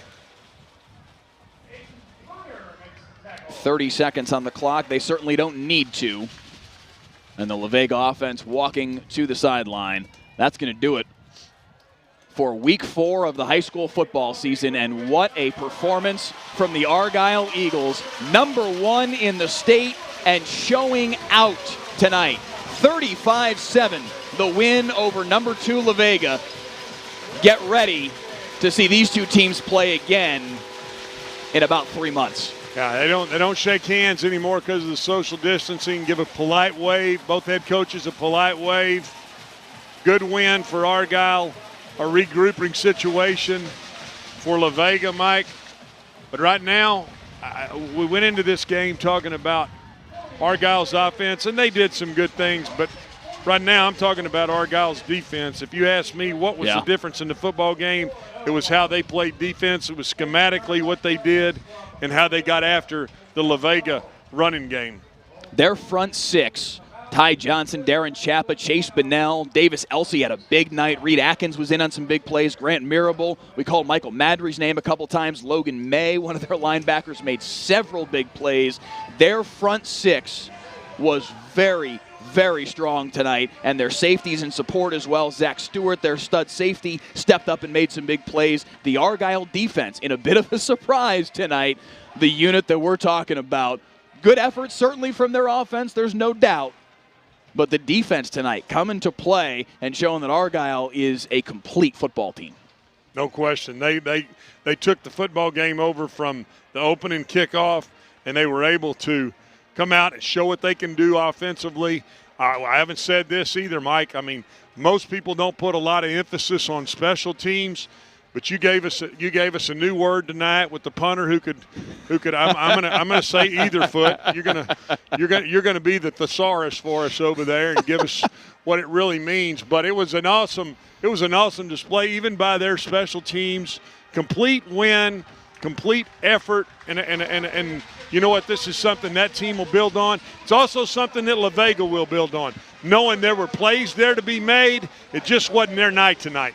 Before we break this one down a little bit further, we do want to remind you guys our broadcast 1 week from tonight as the 5A and 6A seasons begin. The number 1 team in 5A Division II, the Ennis Lions, on the road against number 9, the Red Oak Hawks. Should be a real good football game. We hope you guys will join us right here on Friday Night Football. But what a performance from the Argyle Eagles.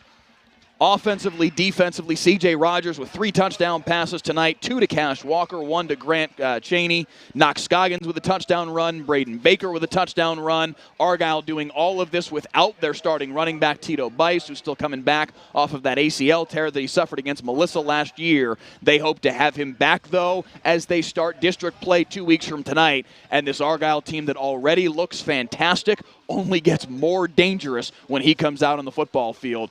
Top to bottom, a complete football team are the Argyle Eagles, and they go 4-0 through non-district play against 4 very good teams. They are, I think you have to say right now, the favorite to win a state title in 4A-D1. Number one in the state for a reason, and you're exactly right. I mean, they came out here tonight and showed that they are number 1 for a reason, and good for the voters and the people that have put them in the position, because if looking at what you saw tonight, they are the best. They should be the number 1 team in the state at their level right now, but not for 1 second do I question should La Vega be number 2. Not for one. Yeah. The score does not indicate the type of football game we saw here tonight. They are a very good football team that is going to be dangerous, especially as they get healthier throughout the season. They're going to be a team to be reckoned with in the playoffs, and just as much a state title threat as are the Argyle Eagles. Waco La Vega is going to be there when it counts come November and December. With that, Week 4 is in the books, and we're done waiting for the big schools. 1 week from today, the 5A and 6A schools come back. Ennis and Red Oak, our broadcast next week. Games across the state in 5A and 6A. It's going to be an awful lot of fun. We've done a good job so far, folks. Keep it going. Do the right thing. Do what you got to do to keep the high school football season going, please, because this is what we all want to be doing on Friday nights. So follow those rules as much as you possibly can. With that, this one is in the books. 35-7, the final score. A dominant performance from the Argyle Eagles as they run away from the La Vega Pirates tonight, and number 1 takes down number 2. Our thanks to Coach Hyde and Coach Rogers for being so generous with their time and information all throughout this week. Without their help, without their information, a broadcast like this is simply not possible. For Glenn Smith, our color commentator this evening, Clay Marshall, our director, Dwayne Watkins, our photographer, and Nick Blackhall, our digital engineer, back in-house, I'm Mike Leslie. Thanks so much for watching Friday Night Football, folks. We'll see you next week for number 1 Ennis and number 9 Red Oak right here on Friday Night Football. Good night from Argyle.